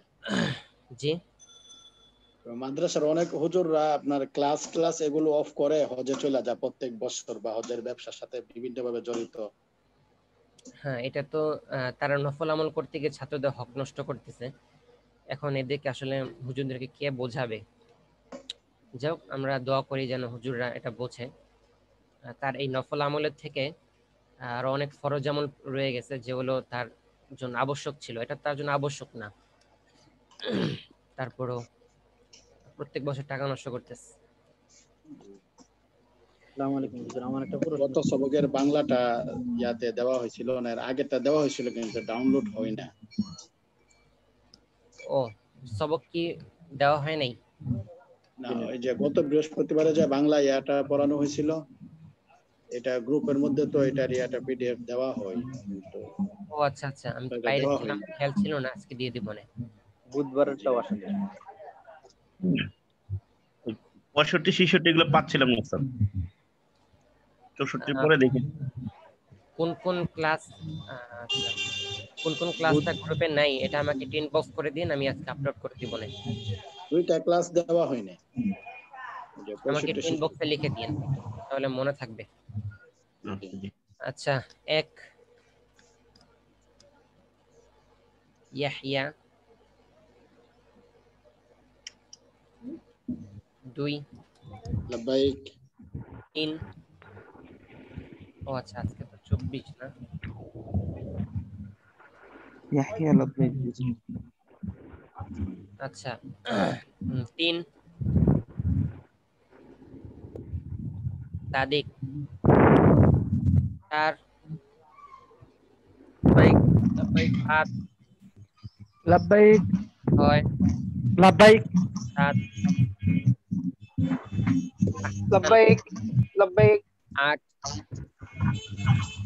নাদিম 9 আলী আকবর 10 লাব্বাইক 11 লাব্বাইক 12 লাব্বাইক আবু জাফর আছেন? জি জি। আচ্ছা 13 লাব্বাইক 14 লাব্বাইক। ঠিক আছে, সবাই ইয়াদ করবেন।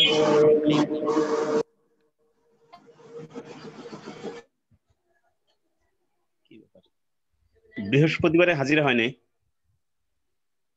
জি না, বৃহস্পতিবারে হাজিরা হয়নি, দিল না তো। হাজিরা নেওয়া হয়নি। ওস্তাদ জি ছিলেন কিন্তু পড়াইছেন কিন্তু হাজিরা নেননি। আসসালামু আলাইকুম ওয়া রাহমাতুল্লাহ। ওয়ালাইকুম ওয়ালাইকুম আসসালাম। আসসালাম। আচ্ছা, গত সবকটা বলেন নিজের ভাষায়।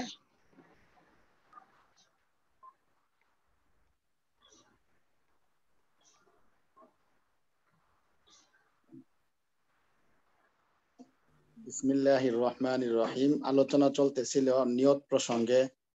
নিয়ত প্রসঙ্গের 10টা বিষয় থেকে 8ম বিষয়টা গত সবকে আলোচনা করা হয়েছিল, যে পুরো ইবাদত জুড়ে নিয়তরা বাকি রাখা প্রসঙ্গে। এখানে মৌলিকভাবে বলা হয়েছিল যে ইবাদতের শুরুতেই যদি নিয়তরা করে ফেলা হয়, আর ইবাদতের প্রত্যেকটা জুজ বা অংশে অংশে নিয়তরা বহাল রাখাটা এটা জরুরি না। তো এই প্রেক্ষিতে এখানে বলা হয়েছিল যদি কেউ ফরজ নামাজ শুরু করার সময় তার নিয়তে ছিল যে ফরজ নামাজ শুরু করেছে, কিন্তু মধ্যবর্তী সময়ে তার নিয়তে আসলো যে সে হয়তো নফল পড়তেছে, তথাপি তার জিম্মা থেকে এখানে ফরজিয়তি আদায় হবে। আর নিয়ত প্রসঙ্গে যে নিয়তটা কিভাবে করবে, ইবাদতে মাকসুদের ক্ষেত্রে তো নিয়তটা জরুরি। তো নিয়তের সময় কি নিয়ত করবে বা অন্তরের মধ্যে কোন অবস্থা তৈরি করবে, সে বিষয়ে বলা হয়েছে যে নিজেকে অত্যন্ত হীন মনে করবে এবং বিনয়ী অবস্থা, চূড়ান্ত পর্যায়ের বিনয়ী অবস্থা নিজের মধ্যে তৈরি করবে, এবং এই এই যে ইবাদতটাকে এটা তাআত মনে করবে, এবং এটার মাধ্যমে সে আল্লাহ তাআলা তার কাছ থেকে যে জিনিসটা চাচ্ছেন সেটা সে পালন করতেছে, এই ধরনের অবস্থা অন্তরের মধ্যে তৈরি করবে, এবং ইবাদতের মাধ্যমে পূর্বতের নিয়ত করবে, এবং এই যে কষ্টটা সে করতেছে কষ্টটার বিনিময়ে এবং সওয়াবের আশাবাদী সে আল্লাহ তাআলার নিকট হবে। এবং এটাও সে নিয়ত করবে যে এটা তার জন্য যে ইবাদতটা সে করতেছে দ্বীনের ক্ষেত্রে যেন এটা তার জন্য ইসলাহ হয়, এবং এটার মাধ্যমে যেন সে আল্লাহ তাআলার নিকটবর্তী হতে পারে, এবং তার উপর যে আমানত সেগুলোর যেন আদায় হয়, অর্থাৎ ইসলামিক দৃষ্টিকোণ থেকে যে সমস্ত আমানত তার উপর আছে সেগুলো যেন আদায় হয়, এবং তার থেকে যেন এই শরীর দৃষ্টিকোণ থেকে নিষিদ্ধ বিষয়গুলো, জুলুম এবং নিয়ামতের কুফরান, এগুলো যেন তার থেকে দূর হয়, এই ধরনের নিয়ত করে সে নামাজের মধ্যে দাঁড়াবে, অর্থাৎ এই ধরনের অবস্থা তার অন্তরের মধ্যে তৈরি করবে। আচ্ছা, বিসমিল্লাহির রহমানির রহিম। শেষ অল্প কিছু বাকি ছিল এখান থেকে। অফিল কিন্নিয়াহ, ফাতোয়া কিন্নিয়ার মধ্যে এটা রয়েছে, ওয়াইন তাআম্মাদা আল্লা ইয়ানবিয়া আল ইবাদাতা বিবাযি মা ইয়াফআলুহু মিনাস সালাতি লা ইস্তাহিকুস সাওয়াবা। যেখানে নিয়তের নিয়ম, এই নিয়ত যেহেতু শুরু থেকে শেষ পর্যন্ত মানে বাকি থাকা, স্থায়ী থাকা, এটা জরুরি না, এই সম্পর্কেই মানে এটা শর্ত না, এই সম্পর্কে আগে উপরে বয়ান গিয়েছে। তো ফতোয়া কিন্নিয়ার মধ্যে এখানে বলা হয়েছে যে ইন তাআম্মাদা, যদি সে ইচ্ছা করে, ইচ্ছা করে এই কাজ করে, আল্লাহ ইয়ানবিয়াল ইবাদাতা, যে ইবাদতের নিয়ত করবে না, বিবাযি মা ইয়াফআলুহু মিনাস সালাতি, নামাজের যা কিছু নামাজের যা কিছু রুকুন আদায় করে তার কোনোটার মধ্যে, কোন একটার মধ্যে, মানে কিছুর মধ্যে, তো মা ইয়াফআলুহু মিনাস সালাহ, নামাজে যা কিছু সে আদায় করে, যেমন রুকু বা সিজদা বা কাওমা, এরকম বিবাযি মা ইয়াফআলুহু, সে নামাজে যা কিছু আদায় করে তার কোনো কিছুতে, কোনো কিছু একটায়, কিছু অংশে সে ইবাদতের নিয়ত করবে না, এটা ইচ্ছা করে এটাই করেছে। ইচ্ছা করে মনে করলো যে রুকুর মধ্যে আসি, রুকুর নিয়ত বাস করবো না, সেজদা নিয়ত করবো না, ইচ্ছা করে সে অন্য দিকে মন দিল, বাই করলো, এর দ্বারা লা ইস্তাহিকুস সাওয়াবা, সওয়াবের মুস্তাহিক হবে না। অর্থাৎ পরকালীন সওয়াব পাইতে হলে সেখানে নিয়ত দরকার। আর এখানে দেখা গেল যে তার নিয়তটা ইচ্ছা করে সে, অর্থাৎ ইচ্ছা করে সে সেখান থেকে নিয়তটাকে ফিরিয়ে রেখেছে, এই জন্য সে সওয়াব পাবে না, তবে তার নামাজটা হয়ে যাবে।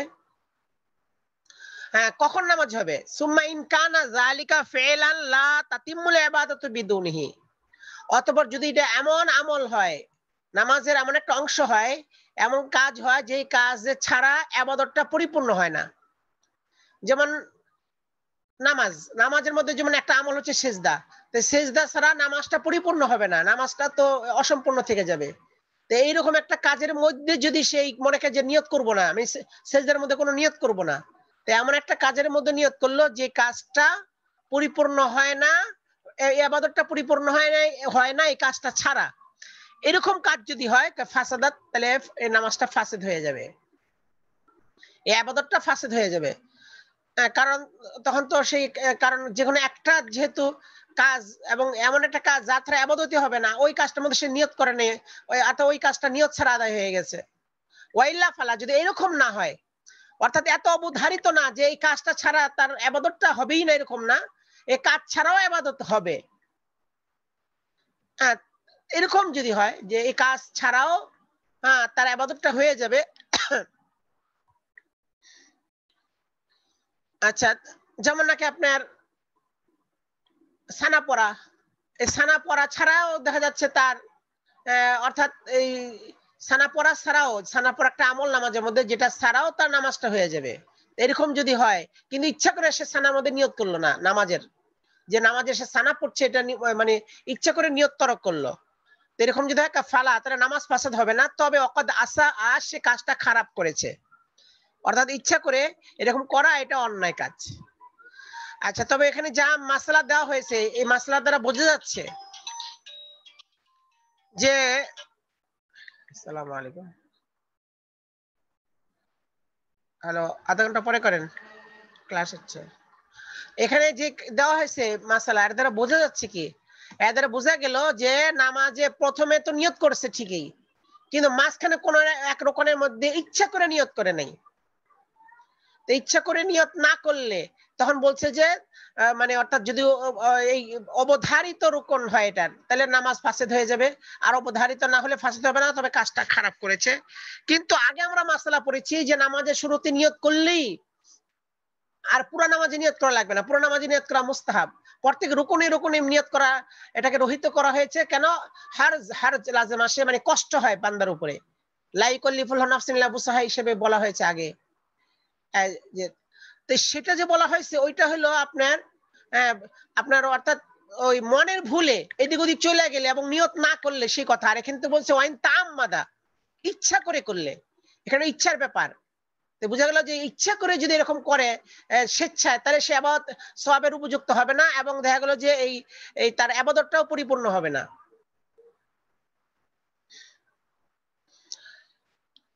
আচ্ছা, তবে ইবাদতটা বাতিল হওয়া, ফাসিদ হওয়াটা এখানে লিখছে যে ফাসিদ হয়ে যাবে, এটা মুফতাবিহিল কওল না। মুফতাবিহি কওল হলো যে সিজদার মধ্যেও যদি নিয়ত না করে ইচ্ছা করে, তাহলে ফাসিদ হবে না। এই মুফতাবিহি কওল হচ্ছে ফাসিদ হবে না, তবে সওয়াব পাবে না, বা কাজটা যে অন্যায় খারাপ করেছে এটা ঠিক আছে, তবে ফাসিদ হওয়াটা এটা মুফতাবিহি কওল না। তো ইচ্ছা করে যদি এরকম করা হয়, এর দ্বারা সে নামাজ সওয়াব থেকে মাহরুম হয়ে যাবে। তো বোঝা গেল যে আগে যে গেছে যে নামাজের শুরুতে নিয়ত করতে হবে, পুরো নামাজে নিয়ত করা লাগবে না। আবার এটা হচ্ছে মনের ভুলে যদি, অর্থাৎ ইচ্ছা করে না, অর্থাৎ মনের ভুলে যদি নিয়ত না করে, বা দেখা গেল যে তখন তার সমস্যা নাই, বা অথবা সেখানে ইচ্ছা করেও নিয়ত যদি ছাড়ে, তার নামাজ নষ্ট হবে না, যে আগের মাসালা দ্বারা বোঝা গেছে তার নামাজটা নষ্ট হবে না। তবে এটার মাধ্যমে, নিয়তের মাধ্যমে, এখন যদি ইচ্ছা করে না করে তো সওয়াব পাবে না। আর ইচ্ছা করে যদি এটা যদি মানে অর্থাৎ ইচ্ছা করে এই তরকটা করে, তাহলে সওয়াব পাবে না। আর ইচ্ছা করে না করলে যে এমনি দেখা গেল যে নিয়তটা করলো না, বাস নামাজ পড়ে ফেলতেছে, তাহলে তার সওয়াব বাকি থাকবে, সওয়াব কমবে না। এই মাসলা আগে চলে গেছে। আচ্ছা, আত-তাসিউ বায়ানু মাহাল্লিহা, আগে 10টা মোট নিয়ত সম্পর্কে 10টা বয়ান মাসালা ছিল। আচ্ছা, সামনে ইবারত পড়েন দেখি, আত-তাসিউ থেকে নিয়ে।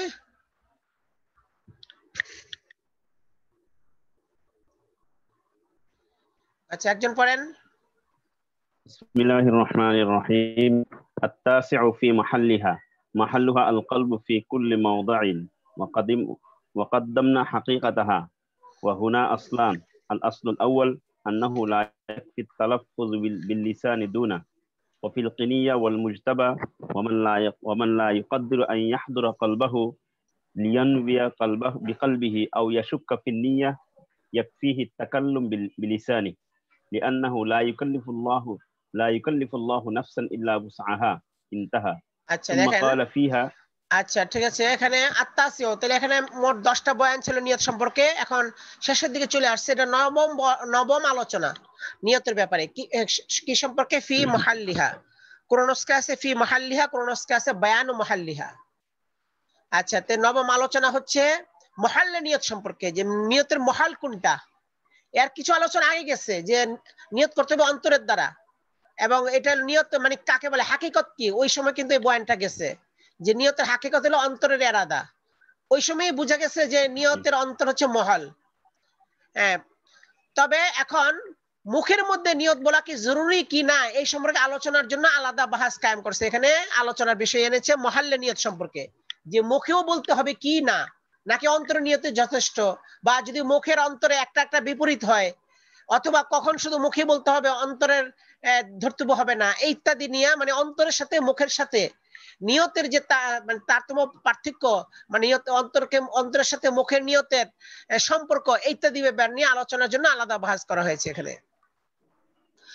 বায়ানু মুহাল্লিহা, নিয়তের মহালের বর্ণনা অথবা নিয়তের মহাল সম্পর্কে এই নবম আলোচনা। মাহাল্লুহা আল কলবু, নিয়তের মহাল হচ্ছে কলব। ফি কুল্লি মাউযিন, প্রত্যেক স্থানে। প্রত্যেক স্থানে মানে অর্থাৎ প্রত্যেক ক্ষেত্রে, অর্থাৎ প্রত্যেক ইবাদতে, সব ইবাদতের মধ্যে নিয়ত কলব হচ্ছে মহাল, নিয়তের মহাল হচ্ছে কলব, মানে কলবের মাধ্যমে নিয়ত করতে হবে। নামাজের মধ্যে কলবের নিয়ত করতে হবে, রোজার মধ্যে কলবের নিয়ত করতে হবে, সব জায়গায় কলবের নিয়ত। এমনকি ইহরামের মধ্যে কলবের নিয়ত, হজের মধ্যে, তবে হজের মধ্যে কলবের সাথে মুখে তালবিয়া পড়া, মানে নিয়তের উচ্চারণ করা, আল্লাহুম্মা ইন্নী উরিদুল হজ্জা ফায়াসসাহু লিয়াতাকাব্বালু মিন্নি, এরকম বলাটাকে মানে আবশ্যক ধরা হয় হজের ক্ষেত্রে, মানে মুখের নিয়তটাকে। আর অন্যান্য এটার মানে গুরুত্বপূর্ণ বলা হয়, কিন্তু নামাজের ক্ষেত্রে বা অন্যান্য ক্ষেত্রে এটাকে মুস্তাহাব ধরা হয়। আর ওই ব্যক্তির জন্য এটা প্রযোজ্য হয় যে ব্যক্তি অন্তরের দ্বারা নিয়ত করতে মানে তার সমস্যা হচ্ছে, সেটা পরে আসতেছে সামনে। তাহলে মহাল, এই নিয়তের মহাল হচ্ছে কলব প্রত্যেক জায়গায়। তবে কিছু ক্ষেত্রে ব্যতিক্রম আছে। হ্যাঁ, সেটা হলো ইয়ামিন এবং নজর, এই সম্পর্কে সামনে আসবে যে এখানে তালাফুজের দিকে লক্ষ্য হয় বেশি। এই ক্ষেত্রে ইয়ামিন আর নজর সম্পর্কে এই দুই সূরাতে আপনার তালাফুজ বিল লিসান ছাড়া শুধু অন্তরের দ্বারা এগুলো মানে মুনাকিদ হয় না, এগুলো সামনে আসবে। ওয়াকাদ্দামনা হাকিকাতাহা, নিয়তের হাকিকত আমি পূর্বে বয়ান করেছি, নিয়তের হাকিকত পূর্বে বয়ান করেছি। হ্যাঁ, মুসলমান বলতেছেন, এবং এর মধ্যে ওই মহাল্লে বয়ানে মহাল চলে আসছে, ওই হাকিকতের মধ্যে মহালে চলে আসছে যে তার অন্তর, মহাল হচ্ছে অন্তর, ওই সময় বলা হয়ে গেছে। বিশেষ করে তাহলে এটা এখানে আলোচনা কেন এনেছেন, দুইটা কথা এখানে বলার জন্য। ওয়াহুনা আসলানি, এখানে দুইটি নিয়মের কথা বলা রয়েছে, দুইটি নিয়মের কথা রয়েছে, হুনা আসলানি। এখানে সেইটির জন্য এখানে আলাদা করে তার আলোচনা প্রসঙ্গ টানা হয়েছে। দুইটা নিয়ম এখানে রয়েছে, কি কি? আল আসলুল আউয়ালু, প্রথম নিয়ম। আল আসল, আসল মানে কি? আল কায়দা, নিয়ম, অথবা আল কায়দা কুল্লিয়া, কায়দা কুল্লিয়াকে আসল বলা হয়। হ্যাঁ, তাহলে এখন প্রথম নিয়ম কি? লা ইয়াকফি তালাফফুযু বিল লিসানি দুনাহু।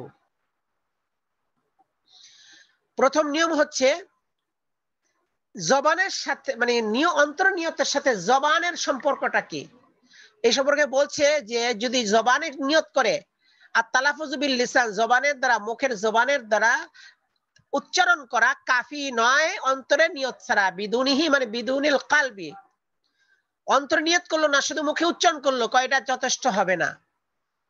এই জন্য আগে অন্তর নিয়তটাই আসল। এর সাথে যদি মুখে নিয়ত করে, সে সম্পর্কে সামনে আসতেছে যে এটা কার জন্য বা কখন, ওটা ওই সেটা প্রযোজ্য। কিন্তু সাধারণভাবে নিয়ম হলো যে অন্তরে নিয়ত অন্তরে হবে, আর যদি মুখে তালাফুজ করে অন্তর বাদ দিয়ে সেটা কাফি হবে না, তবে অন্তরের সাথে যদি মুখে নিয়ত করে সেটা মুস্তাহাব হবে। আর যাদের অন্তরে নিয়ত করার সমস্যা তাদের জন্য করণীয় হলো মুখে নিয়ত করা। এটা সামনে আসতেছে। অফিল কিনিয়াতি ওয়াল মুজতাবা, ফতোয়া কিনিয়া এবং মুজতাবার মধ্যে উল্লেখ আছে, একটা জুজি মাসালা বয়ান করা হয়েছে যার মাধ্যমে এই মানে তালাফুজ সম্পর্কে, নিয়তের কথা তালাফুজ সম্পর্কে একটা মাসালা জানা যায়, তাফরি। সেটা কি? মান লা ইয়াকদিরু আই ইউহজিরা কালবাহু, যে ব্যক্তি সক্ষম নয় এই ব্যাপারে যে সে তার অন্তরকে হাজির করবে। মান লা ইয়াকদিরু আই ইউহজিরা কালবাহু, যে ব্যক্তি তার অন্তরকে হাজির করতে সক্ষম না হয়, লিয়ানবিয়া বিকালবিহি, যেন সে কলব দ্বারা অন্তর দ্বারা নিয়ত করে। তো অন্তর দ্বারা নিয়ত করার জন্য তার কলবকে হাজির করতে হবে, মনটাকে হাজির করতে হবে, বসাইতে হবে। কিন্তু মনটা হাজির হয় না, মানে মনটা এদিক ওদিক চলে, দোকানের দিকে যাচ্ছে, ওই হিসাবের দিকে যাচ্ছে মনটা, মানে অর্থাৎ অথবা চিন্তা পেরেশানি খুব, অথবা দেখা গেল যে কোনো ব্যক্তি মারা গেছে তার আত্মীয় স্বজন, ওই জন্য খুব মনটা পেরেশান, মানে মনটাকে স্থির করতে পারতেছে না,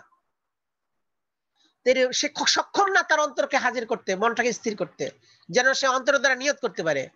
আও ইয়াশুক্কা ফি নিয়তি, অথবা সেই ব্যক্তি নিয়তের ব্যাপারে দ্বিধাগ্রস্ত অবস্থায় আছে, অর্থাৎ নিয়ত যে করবো, এখন নিয়তটা মনের নিয়তটা কি মানে কি হবে, বা একটা শখের মতো নিয়তটা পুরোপুরি অন্তরের মধ্যে বসে না, একবার আসে একবার চলে যায়, নিয়তটা মানে অন্তরে ভালো মতো বসে না। তো এই ক্ষেত্রে ইয়াকফিহিল তাকাল্লুমু বিলিসানিহি, তার মুখ দিয়ে উচ্চারণ করা, বলা, এটা তার জন্য কাফি, যথেষ্ট হবে। এই জন্য সে যদি অন্তরে না বলে, শুধু মুখে নিয়ত বললো যে আমি জোহরের 4 রাকাত ফরজ নামাজ পড়তেছি, বাস নামাজ শুরু করে দিল, অন্তর দিয়ে খেয়াল করলো না, কারণ অন্তর তো বসাইতে পারতেছে না, মনটা তো জমাইতে পারতেছে না, এই জন্য মুখে বললো, এটা তার জন্য কাফি হবে। এটা যেই ব্যক্তি অন্তরে নিয়ত করতে পারে তার জন্য শুধু শুধু মুখে, অন্তর বাদ দিয়া মুখে বললে তার নিয়ত যথেষ্ট হবে না, এটা আগে বলা হয়েছে। এই যে লা ইয়াকফি তালাফুযু বিল লিসান দুনাহু, কিন্তু যদি অন্তরে জমাইতে না পারে নিয়তটাকে, তখন মুখে বললা এটা কাফি হবে। তাহলে যে মাসআলাটা বয়ান করেছে আল আসলা বলে প্রথম নিয়ম, এই মাসআলাটা হচ্ছে তার ব্যতিক্রম, অর্থাৎ ওই ক্ষেত্রে ব্যতিক্রম। এখন বলে যে এখানে এই হুকুম কেন হলো যে মুখের দ্বারা নিয়ত করা যথেষ্ট হবে, অন্তরের দ্বারা লাগবে না? এটাই জন্য হলো যে লা ইকাল্লিফুল্লাহু নাফসান ইল্লা বুসআহা, একটা কায়দা আছে কোরআন শরীফের মধ্যে, নিয়ম, যে আল্লাহ তাআলা মানুষের সাধ্যের বাহিরে কোনো হুকুম দেন না। লা ইকাল্লিফুল্লাহু নাফসান, আল্লাহ তাআলা কোনো ব্যক্তিকে বাধ্য করেন না, ইল্লা বুসআহা, তার সামর্থ্যের বাইরে, সামর্থ্যের বাইরে আল্লাহ তাআলা কোনো ব্যক্তিকে বাধ্য করেন না। লা ইকাল্লিফু, তাকলিফ দেন না, মুকাল্লাফ বানান না, বাধ্য করেন না, তার সামর্থ্যের বাইরে। অর্থাৎ শরীয়তের যত হুকুম আছে সব মানুষের সামর্থ্যের ভিতরে, ক্ষমতা আছে, ক্ষমতা নাই এরকম কোন হুকুম আল্লাহ তাআলা দেন না। তো যে ব্যক্তি অন্তরে নিয়ত করতে পারতেছে না, সে তো মাজুর, অক্ষম। এখন যদি মুখে নিয়তকে আমরা কাফি যথেষ্ট না বলি, তার জন্য তো এটা মানে হয়ে যাচ্ছে, মানে এটা কঠিন হয়ে যাচ্ছে। এই জন্য আল্লাহ তাআলা তো মানুষকে তার সাধ্যের বাইরে হুকুম দেন না, কিন্তু এই জিনিসটা তার সাধ্যের বাইরে। এই জন্য এই আয়াতের দৃষ্টিকোণে তার জন্য মুখে বলাটাই যথেষ্ট হবে। ইনতাহা ফতোয়া কিনিয়া এর এবং মুজতাবা এর মাসালা আলোচনা শেষ হলো, এতটুকু আছে। তারপরে আবার আরেকটু আছে, সুম্মা ক্বালা ফিহা, এরপর সেখানে এরপর আবার বলা হয়েছে ফিহা মানে ফিল কিনিয়া, কারণ প্রথম তো কিনিয়া ছিল, আর মুজতাবা তো পরে উল্লেখ করা হয়েছে তার সাথে তাবে হিসেবে। এখানে জন্য ওয়াহিদ ফিহার দ্বারা মুরাদ হলো, এই জন্য প্রথমটাই হবে মাতবু, ওইটাই আসল, এই জন্য মাতবুটা উদ্দেশ্য। আচ্ছা, তো ফতোয়া কিনিয়ার মধ্যে রয়েছে, বলা হয়েছে কথাটা, ওয়ালা ইউআখাযু বিন্নিয়তি, কোন ব্যক্তিকে নিয়তের কারণে পাকড়াও করা হবে না, হালা সাহবিহি, তার ভুলে যাওয়া অবস্থায়, নিয়ত যে করবে এই কথা মনে নাই, এই সময় তার পাকড়াও করা হবে না। তাকে পাকড়াও করা হবে না, অর্থাৎ নামাজ আয়েশা নামাজের দ্বারা আল্লাহু আকবার বলে নামাজ শুরু করে দিচ্ছে, কিন্তু নামাজে যে নিয়ত করবে, নিয়ত মানে কি, মনটাকে হাজির করায় যে আমি এই নামাজটা পড়তেছি, এই কথাটা মনে করেন, মানে এই কথাটা সে মানে বলতে ভুলে গেছে, লা ইউআখাযু, তাকে মুআখাযা করা হবে না, অর্থাৎ এই অবস্থায় তার নামাজ আদায় হয়ে যাবে। বলা হচ্ছে কেন, লিআন্না মা ইয়াফআলুহু মিনাস সালাতি ফিমা ইয়াসহু ফামা'ফুউন আনহু, কারণ সে যা কিছু আদায় করবে নামাজের অংশ থেকে, ফিমা ইয়াসহু, ওই ক্ষেত্রে যে ক্ষেত্রে সে ভুল করে, মানে ভুলে যায়, অর্থাৎ নামাজে ভুলে গিয়ে, নামাজের কথা ভুলে গিয়ে সে নামাজে যা কিছু আদায় করে, ফামাফুবুন আনহু, এই ক্ষেত্রে তাকে ক্ষমা করা হয়েছে। অর্থাৎ নামাজে দেখা গেল যে অনেক সময় এমন হয় ইমাম সাহেব নামাজ পড়তে রুকু সেজদা সব দিয়ে ফেলছে, কিন্তু রুকু সেজদা দিছে এই খেয়ালও তার নাই, মানে মনটা অন্যদিকে রয়েছে, মানে তার রুকু সেজদা দিতেছে কিন্তু ঠিক মতোই, কিন্তু সে যে রুকু সেজদা করলো 1 রাকাত হয়ে গেল এটা তার মনে নাই। এই জন্য দেখা যায় অনেক সময় 2 রাকাত পড়লো না 3 রাকাত পড়লো ভুলে যায়, কারণ তার মনটা তো এদিকে ছিল না। 1 রাকাত পড়ে ফেলাইছে কিন্তু মনে হয় যেন পড়ি না 1 রাকাত। তাহলে কি কারণে? সাহুর কারণে। সাহু মানে ভুলে যাওয়া। এই ভুলে যাওয়া এই অবস্থায় বলছে এটা মাফ হবে, মুআখাযা হবে না। এটা মুআখাযা হবে না। রুফিয়া আন উম্মাতিল খাতা ওয়ান নিসয়ান, ওই নিসয়ানের মতো এটা উম্মত থেকে খাতা এবং নিসয়ান উঠাই দেওয়া হয়েছে। লা ইউআখিযুকুমুল্লাহু বিল্লাগবি ফি আইমানিকুম, ওয়ালাকিন ইউআখিযুকুম বিমা আক্কাদতুমুল আইমান। আচ্ছা, ওয়াসালাতুহু মুজজিআতুন, এবং তার নামাজটা যথেষ্ট হয়ে যাবে, নামাজটা আদায় হয়ে যাবে। ওয়াইন লাম ইস্তাহিক বিহা সাওয়াবান, যদিও সে এর দ্বারা সাওয়াবের মুস্তাহিক হবে না, অর্থাৎ সে সাওয়াব পাবে না, অর্থাৎ যে নামাজটা সে আদায় করছে সে মানে এখানে সাওয়াবের মুস্তাহিক হবে না, কিন্তু তাকে পাকড়াও করা হবে না আর সাওয়াবের মুস্তাহিক হবে না। সাওয়াবের মুস্তাহিক হবে না কেন? যেহেতু সাওয়াবের জন্য তো নিয়ত লাগবে, পরকালীন আপনার, অর্থাৎ পরকালীন কিছু সওয়াব পাইতে হলে নিয়ত লাগবে। দুনিয়াবি হিসেবে তার নামাজ আদায় হয়ে গেছে, কিন্তু পরকালীন সওয়াব পাইতে হলে তার নিয়ত লাগবে। এখানে তো সে নিয়তটা ভুলে গেছে, এই জন্য সওয়াব মুস্তাহিক হবে না, তবে তার নামাজটা আদায় হয়ে যাবে।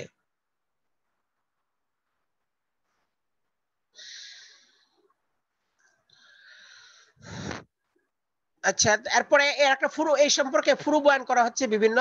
ওয়ামিন ফুরুই হাদাল আসলি, এই কায়দার বিভিন্ন ফুরু থেকে। এই কোন কায়দা? যে লা ইয়াকফিত তালাফুযু বিল লিসান দুনাহু, অন্তর ছাড়া মুখে তালাফুজ করে নিয়ত করলে যথেষ্ট হবে না। বলে এই কায়দার ফুরুআত থেকে নিয়ে তাফরিক করতে কিছু বিভিন্ন ফুরুর মধ্যে থেকে একটা হলো এইটা, যে লাউ ইখতিলাফাল লিসান ওয়াল কলবু, যদি জবান এবং অন্তর বিভিন্ন বিভিন্নতা, অন্তরের মধ্যে বিভিন্নতা আসে। বিভিন্নতা আসে মানে কি? যদি জবান এবং অন্তরের মধ্যে বিভিন্নতা হয়, বিভিন্নতা হয় মানে অর্থাৎ জবানে বললে একটা, অন্তর আছে আরেকটা। সে পড়তেছে আসরের নামাজ, মুখে বলে ফেললে, এবং অন্তরে আছে আসর নামাজ পড়তেছে, কিন্তু মুখে ফেললে জোহরের নামাজ বললো যে আমি এখন 4 রাকাত জোহরের ফরজ পড়তেছি, অথচ অন্তরে আছে যে কথা আমি আসর পড়তেছি। এরকম যদি হয় যে জবান এবং অন্তর যদি মুখতালিফ হয়ে যায়, বিভিন্ন রকম হয়ে যায়, এর মধ্যে যদি প্রভেদ হয়, তো যদি অন্তর এবং জবানের মধ্যে প্রভেদ হয়, ফাল মুতাবারু মা ফিল কলব, তখন এতবার গ্রহণীয়তা হবে যা তার অন্তরে রয়েছে। অর্থাৎ অন্তরের মধ্যে যে আসর নামাজ পড়তেছে ওইটাই হবে, মুখে জোহর বললো সেটা ধর্তব্য হবে না, কারণ নিয়তের মানি হচ্ছে অন্তর, অন্তরে তো আসল অন্তর ঠিক আছে সেটাই ধর্তব্য হবে। ওয়াখারাজা আন আহাযাল আসলি আল ইয়ামিনু, কিন্তু এই কায়দা থেকে আপনি ইয়ামিন মানে কসম খারিজ হয়ে যাবে, খারিজ হয়ে গিয়েছে, মানে অর্থাৎ কসমটা এর অন্তর্ভুক্ত না, কারণ কসমের মধ্যে আসলে ধর্তব্য হলো মুখের। এই জন্য বলছে ফালাউ সাবাকা লিসানহু ইলা লাফজিল ইয়ামিন, যদি কারো জবান কসমের লফজের দিকে সাবকাত করে যায়, আগে চলে যায়, আগে চলে যায় মানে মনে আছে যে আমি কসম করব না, কিন্তু মুখে চলে আসলো কসম, বেলা কাসদিন, ইচ্ছা ছাড়া। তার মনে আছে, মনে করে সে একজন লোক ডাকবে যে মামা, এই মামা, মামাকে ডাকবে বইলা, কিন্তু সে মুখে কসম করে বললো যে আল্লাহর কসম খেয়ে, আল্লাহর কসম, আমি মামার সাথে কথা বলবো না, এরকম বলে ফেললো। এরকম অর্থাৎ দেখা গেল যে তার জবানটা সাক্কুত কি গেল ইয়ামিনের দিকে, কিন্তু বেলাকাস তার কসমের ইচ্ছা ছিল না, এমনি শুধু বলতো যে আমি মামার সাথে এখন ব্যস্ত, আমি মামার সাথে কথা বলবো না, কিন্তু কসম বলে ফেলছে, আল্লাহর কসম, মানে মুখে চলে আসছে। তাহলে ইন আকাদাতিল কাফারাতু, যদি সে কসম কথা বলে তখন তাহলে কাফারা আদায়, মুনাকিদ হয়ে যাবে, কাফারা দিতে হবে, কারণ এই ক্ষেত্রে অন্তরটা দেখা হবে না। অন্তরে যে অর্থাৎ যখন মুখে সাক্ষাৎ করলো মানে অন্তরে নাই, ইচ্ছা নাই, তারপরে মুখ দিয়ে বাইরে গেল, ওই বাইরনটাই ধর্তব্য হবে, কারণ কসমের ক্ষেত্রে ওই মুখেরটাই মানে হয়, ধর্তব্য হয়।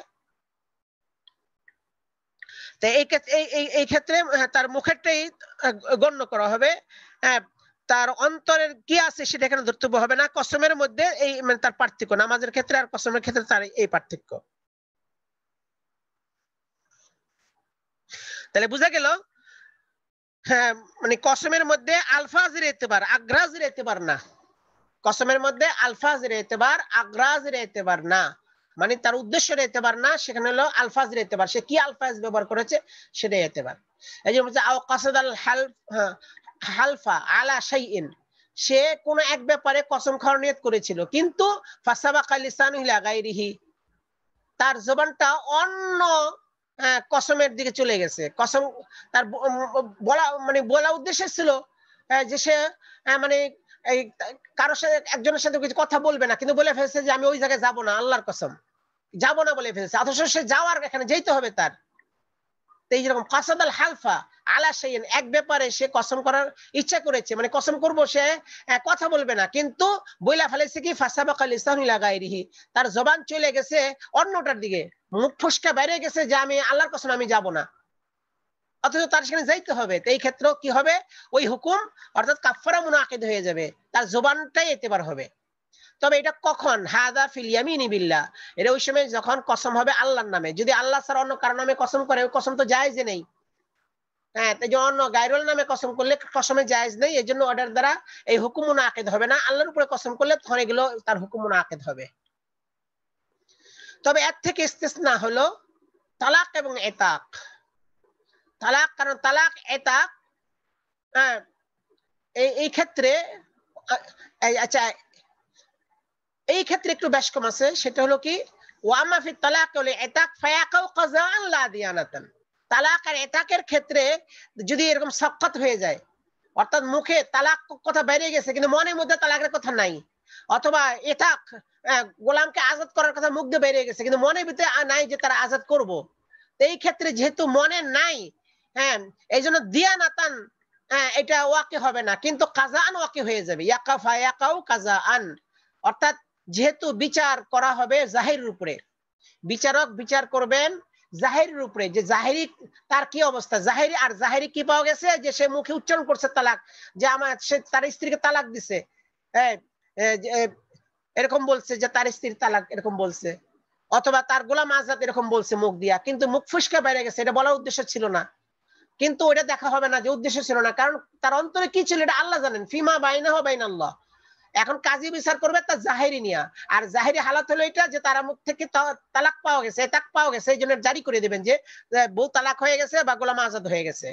কিন্তু লা দিয়ানাতান, কিন্তু দিয়ানাতান এটা জারি হবে না, ওয়াকে হবে না। দিয়ানাতান ওয়াকে হবে না মানে ফিমা বাইনাহু বাইনাল্লাহ, অর্থাৎ যদি এমন হয় যে কাজীর কাছে বিচার গেল না বা কাজী সাহেব জানেনও না, হ্যাঁ, কিন্তু এই অবস্থায় সে বলছিল তার মানে স্ত্রীকে তালাক এরভাবে বলছিল, মুখ ফুসকা বেড়ে গেছে তালাক, কিন্তু তার মনে হলো আমি তালাক দিচ্ছি না, তালাকের কথা মনে নাই, অথবা মুখ ফুসকে গোলাম আজাদের কথা বেড়ে গেছে কিন্তু মনের মধ্যে গোলাম আজাদ করার কথা নাই। এই স্রোতে যদি কাজের কাছে বিচার না যায় আর সে যদি স্ত্রীকে নিয়ে খায় বা গোলামকে রাইখা দেয়, আজাদ না করে, তাহলে সে গুনাহগার হবে না, কারণ তার মনের কথা সে জানে আর আল্লাহ জানেন। সে যদি জানতেছে যে আমি তো তালাক দেই নাই, এই জন্য সেই স্ত্রী নিয়ে যদি খায় তাহলে সে গুনাহগার হবে না, পরকালে সে মাপ পাবে। কিন্তু কাজী সাহেবের কাছে গেলে তিনি তার জাহির হুকুম দিয়া বলবেন যে নবী স্ত্রী তালাক হয়ে গেছে, তালাকের ফয়সালা দিয়ে দিবেন। আচ্ছা, আমিন ফুরুইহি, এবং এই এর ফুরু থেকে এই আসল যে বলা হয়েছে যে শুধু অন্তর ছাড়া মুখে করলে মানে মুখের নিয়তের দ্বারা এটা কাফি হবে না, তার আরো ফুরু হলো ইন কাসাদা বিলাফজিন গায়রে মানাহু, যদি কোন শব্দের দ্বারা তার মানা ছাড়া অন্য কোন মানা উদ্দেশ্য করে, মানে শরঈ, ইন কাসাদা বিলাফজিন গায়রে মানাহু শরঈ, যদি শব্দের দ্বারা মানে শরঈ ছাড়া অন্য কোন অর্থ উদ্দেশ্য করে, অর্থাৎ শব্দের দ্বারা এখন শরীয়তের মধ্যে শব্দ তালাক, তালাক মানে কি তালাক পড়ে যাবে, স্ত্রী তার থেকে বিচ্ছিন্ন হয়ে যাবে, সম্পর্কহীন হয়ে যাবে, কিন্তু সে নিয়ত করলো কি তালাক বইলা, তালাক মানে কি ছেড়ে দেওয়া, অর্থাৎ তোমাকে বাঁধন থেকে ছেড়ে দিলাম, এই বান্দা ছিলা তুমি একটা, এই বান্দা থেকে ছেড়ে দিলাম, এরকম মানে কারণ তার নিয়ত করছে এরকম মাঝে। তো এই ক্ষেত্রে এটা তার একটা ফুরু। হ্যাঁ, এরকম ভাবে ওয়া আম্মা ইন কাসাদা মানান আখারা, যদি সে অন্য উদ্দেশ্য মানে নেয়, অর্থাৎ দেখা গেল যে লফজের মধ্যে তার যে মানে সেটা নিল না, আরেকটা মানা উদ্দেশ্য করলো, অন্য মানা নিল। কা লফজে তালাকি, যেমন লফজে তালাক, আরাদে বিহি তালাকা মিন ওয়াসাক, সে মুরা অর্থ নিল বা সে উদ্দেশ্য করলো কি ওয়াসাক মানে কি বন্ধন, হ্যাঁ বন্ধন বা বেঁধে, হ্যাঁ বেঁধে রাখা, বেঁধে রাখার থেকে সে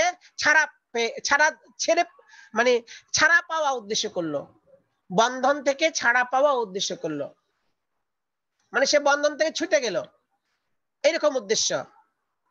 লাম ইউকবাল, এটাও কাজাআন কবুল করা হবে না। অর্থাৎ যেহেতু ওই কথাই আগের মতো হুকুম এটা, অর্থাৎ যেহেতু কাজী সাহেব তার জাহির উপর হুকুম দিবে, এই জন্য বলবে যে না তুমি মুখে বলছো যে তালাক, এই জন্য তালাক হয়ে যাবে, তুমি অন্তরে নিছো যে বান্দার থেকে তালাক দিলাম, মানে তাকে বাইন্দারা, এখন সে একটা আটকা ছিল ঘরে, মানে বন্দি আছিল ঘরে, বন্দি অবস্থায় একটু হাওয়া বাতাস খাওয়ার জন্য তাকে বাইরে আনা হয়েছে বা বাইরে নেওয়া হবে, এইরকম উদ্দেশ্য করছো। কিন্তু এটা তো তালাক শব্দ তো শরীয়ী দৃষ্টিতে এরকম বুঝায় না। তালাক শব্দ বুঝায় তালাক হয়ে যাওয়া, তুমি শরীয়ী ভাবে শব্দের যে অর্থ এটা বাদ দিয়ে আরেকটা অর্থ করছো, এটা গ্রহণ হবে না, শরীয়ী অর্থটাই গ্রহণ হবে এবং তালাক পড়ে যাবে। তবে ওয়ায়ুদাইয়ানু, কিন্তু দিয়ানাতান, হ্যাঁ দিয়ানাতান তার কথা গ্রহণীয় হবে, হ্যাঁ দিয়ানাতান অর্থাৎ তার কথা গ্রহণীয় হবে, অর্থাৎ দিয়ানাতান যদি এই অবস্থায় সে ওরকম নিয়ত করে যে অর্থাৎ বন্দিত্ব থেকে মুক্তি, ঘরের মধ্যে বন্দি হয়ে রয়েছে, কিছু হাওয়া বাতাস খাওয়ার জন্য বলছি যে তুমি এখন আজকের জন্য তুমি মুক্ত, মানে তুমি একটু হাওয়া বাতাস খায় আসো বাইরের থেকে, হ্যাঁ এরকম নিয়ত করলো যে বন্দিত্ব থেকে একটু মুক্ত আজকের জন্য, তোমার কাজ করা লাগবে না, রান্না বান্না করা লাগবে না, একটু ঘুরে আসো। কয়টা ইদাইয়ান দিয়ানাতান গ্রহণ করা হবে, অর্থাৎ ফিমা বাহিনা ও বাইনাল্লাহ, কারণ তার নিয়ত সে জানে, আল্লাহ জানেন, নিয়ত যদি ওইটাই বাস্তবিক থেকে থাকে আল্লাহর কাছে সে পাকড়া হবে না, এই জন্য সে স্ত্রীকে নিয়ে খেতে পারবে, তালাক পড়বে না। কিন্তু কাজীর কাছে বিচার গেলে এটা তালাক, উনি তালাকের ফয়সালা দিয়ে দেবেন। এরকমই কথা আছে। অফিল খানিয়াতে বলল আনতা হুরুন, তুমি আজাদ। ওয়াকালা কাসাদতু বিহি মিন আমালি কাজা, সে বলে আমি ইরাদা করছি যে তুমি এই কাজের থেকে আজাদ। অর্থাৎ ওই আজাদের শরঈ অর্থ কি? আজাদের শরঈ অর্থ হলো গোলাম তার থেকে চিরজীবনের জন্য স্বাধীন হয়ে যাওয়া। আর সে নিয়ত করছে কি যে না এই কাজ থেকে আজাদ, মানে এই কাজ থেকে তোমাকে রেহাই দেওয়া হলো, তোমাকে এই কাজটা করতে হবে না, এই নিয়ত করলো। তাহলে বোঝা গেল শরঈ অর্থের বিপরীত অন্য কোন অর্থ সে উদ্দেশ্য করছে। তাহলে লাম ইউসাদ্দাক কাজান, ওই তালাকের মতো এই কাজান ভাবে তাকে তাসদিক করা হবে না, গ্রহণ করা হবে না, তবে দিয়ানাতান গ্রহণীয় হবে, ওই আগের মতো এটা হুকুম আর কি। আচ্ছা, এরকমই আপনার হুকুম দেখা যাচ্ছে যে অকাদ হুকিয়া ফি শারহিল বাসিত, শারহে বাসিতের মধ্যে মানকুল রয়েছে এই মাসালা সম্পর্কে একটা ঘটনার মাধ্যমে মাসালা বর্ণনা, যে আন্না বাযাল ওয়াজ ওয়াইজুন জামা ওয়াজুন, ওয়াইজ মানে কি ওয়াজকারী, নসিহতকারী। তা আন্না বাযাল ওয়াজি, কোন এক নসিহতকারী, তলাবা মিনাল হাজিরিনা, উপস্থিত শ্রোতাদের থেকে চাইলো, শাইআন কোন কিছু। আন্না বাযাল ওয়াজি তলাবা মিনাল হাজিরিনা শাইআন, কোন বক্তা, কোন ওয়াজকারী, কোন বক্তা হাজিরিন থেকে, উপস্থিত লোকজন থেকে, তলাবা শাইআন কোন কিছু চাইলো। ও বলল যে আমার মাদ্রাসার জন্য আপনার এক বস্তা চাল কে দিবেন বলেন, হাত তোলেন। হাজিরিন মজলিসের মধ্যে দেখা অনেক লোক ওয়াজ করতেছে, এখন ওয়াজের মধ্যে যা বলতেছে আমার মাদ্রাসার জন্য এক বস্তা চাল কে দিবেন, এখন দেখা যায় কেউ চাল দেয় না, তখন ফালাম ইউতুহু, তারা কেউ চাল দিচ্ছে না। হ্যাঁ, কিন্তু তাকে যে জিনিস চাইছে ফালাম ইউতুহু, তাকে সেটা কেউ দিল না। হ্যাঁ, তাকে সেটা কেউ দিল না, চাইলো কিন্তু তাকে কেউ দিল না। এখন এই অবস্থার মধ্যে আসসালামু আলাইকুম, যে ক্লাস হচ্ছে কিছুক্ষণ পরে করেন, তো 10-15 মিনিট পরে।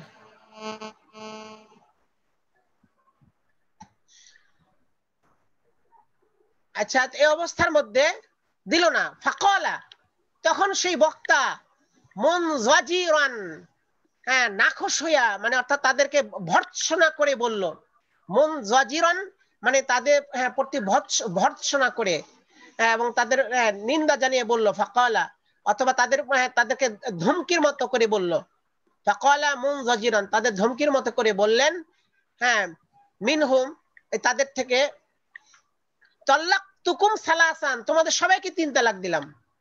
মানে খুব বেশি রাখছিল না, রাগের চোটে তোমার এই মজলিসের মধ্যে যারা আছেন সবারই 3 তালাক দিলাম, এরকম বলে ফেললো। অর্থাৎ আমি এই জায়গায় আসুন না, মাত্র 1 বছর চাইল দিলাম, আমরা দিতে পারেন না আপনারা, জান এখানে আর আসুন না, আমি সবারই 3 তালাক দিয়ে দিলাম। ঘটনাক্রমে অকানাত জাওজাতুহু ফিহিম, ঘটনাক্রমে তার স্ত্রী তাদের মধ্যে ছিলেন। এই এলাকার মধ্যে মানে এই মাহফিলের মধ্যে যতগুলো লোক ছিলেন তার মধ্যে তার স্ত্রীও ছিলেন। মহিলাদের জন্য আলাদা প্যান্ডেল ছিল, সেখানে তার স্ত্রী বসে বসে ওয়াজ শুনতেছিল। এখন তো সবার তালাক দিয়ে দিয়েছে 3 তালাক, স্ত্রী তো তার মধ্যে। তখন এখন কি তার স্ত্রীর তালাক হবে কিনা? আবার বলতেছে কি ওহুয়া লা ইয়ালামু, ওই ব্যক্তি জানে না তার স্ত্রী যে সেই মজলিসে আছেন এবং তার ওয়াজ শুনতেছেন, এটা সেই মাহফিলের কেউ জানে না। মানে ওই ব্যক্তি বক্তা জানে না যে আমার স্ত্রী এখানে আছে ওয়াজ শুনতেছে। এখন হুকুম কি হবে? ফাআফতা ইমামুল হারামাইন বিউকুই তালাকি সালাসান, ইমামুল হারামাইন তার ফতোয়া দিয়েছেন 3 তালাক ওকে হয়ে যাওয়ার।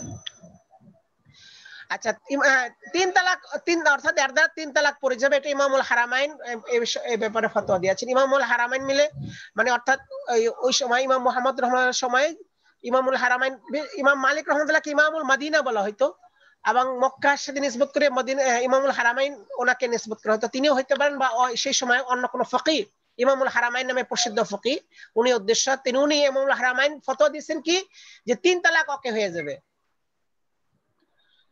হ্যাঁ 3 তালাক ওকে হওয়ার, তবে এই কথাটা মানে এটা মুফতাবিহিনা। ইমাম মুহাম্মদ রাহমাতুল্লাহ তার কৌল হলো, তার কৌল এরকমই যে 3 তালাক হয়ে যাবে, কিন্তু ইমাম আবু ইউসুফ রাহমাতুল্লাহ কৌল এবং ইমাম আবু হানিফা রাহমাতুল্লাহ কৌল হলো যে না, এখানে মহিলা তালাক পড়বে না, কারণ মহিলা এই ওই স্ত্রী যেখানে ছিল সে তো জানে না।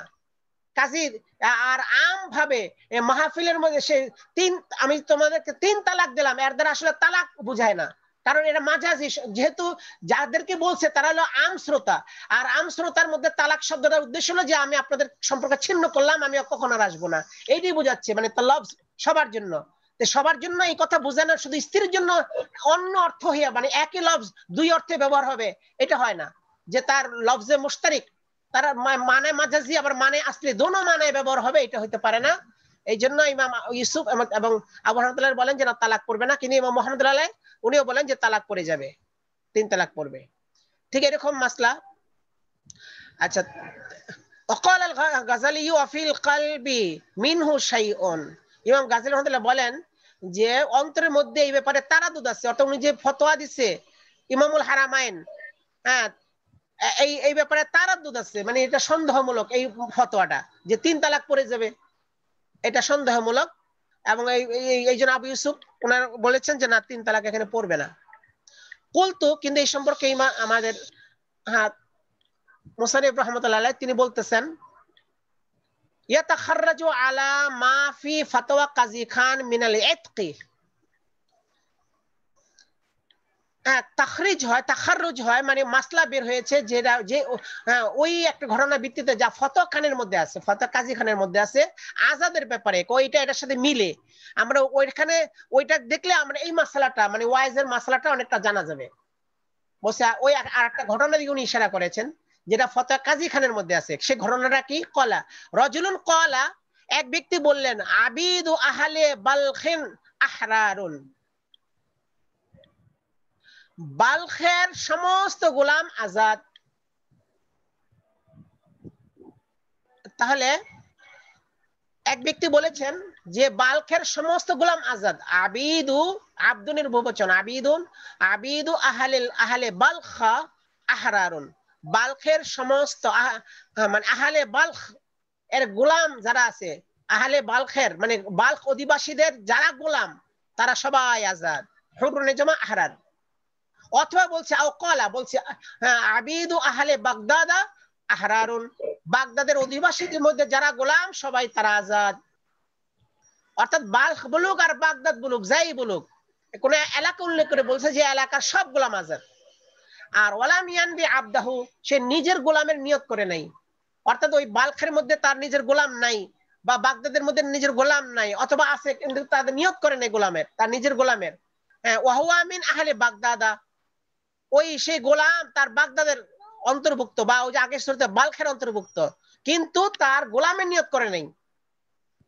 গোলাম ছাড়া বাকিদের ওই নিয়ত করছে যে বাকি আর সমস্ত গোলাম আজাদ। আচ্ছা, অথবা বললো আওকালা কুল্লু আবিদি আহলি বালখ, হ্যাঁ এখানে কুল শব্দ ব্যবহার করছে, আহলে বালখের সমস্ত গোলাম। আগে কিন্তু হ্যাঁ কুল ব্যবহার করে নাই, আবিদ ও আহলে, অর্থাৎ বোঝা গেল কি কুল শব্দ ব্যবহার করলো একই হুকুম। আওকালা কুল্লু আবিদ আহলে বাগদাদ আহরার, এখানে কুল শব্দ ব্যবহার করছে, বাগদাদের অধিবাসীদের সমস্ত গোলাম আজাদ। আওকালা অথবা আরো আম করছে। আচ্ছা, আরো আম করে বলতেছে কুল্লু আবদিন ফিল আরজি, জমিনের মধ্যে যত গোলাম আছে সব আজাদ। আওকালা কুল্লু আবদিন ফিদ দুনিয়া, দুনিয়াতে যত গোলাম আছে সব আজাদ। এই যেইভাবেই বলুক, হ্যাঁ এই ক্ষেত্রে ইমাম মুহাম্মদ বলেন যে গোলাম আজাদ হয়ে যাবে। ওই যে ইমামুল হারামাইন তার মতো যে ওনারা বলেন গোলাম আজাদ হয়ে যাবে, যেমন নাকি মহিলা তালাক হয়ে গেল, কিন্তু আবু ইউসুফ বলেন ক্বালা আবু ইউসুফ বলেন লা ইউতাকু আবদুহু, হ্যাঁ তার গোলাম এখানে আজাদ হবে না।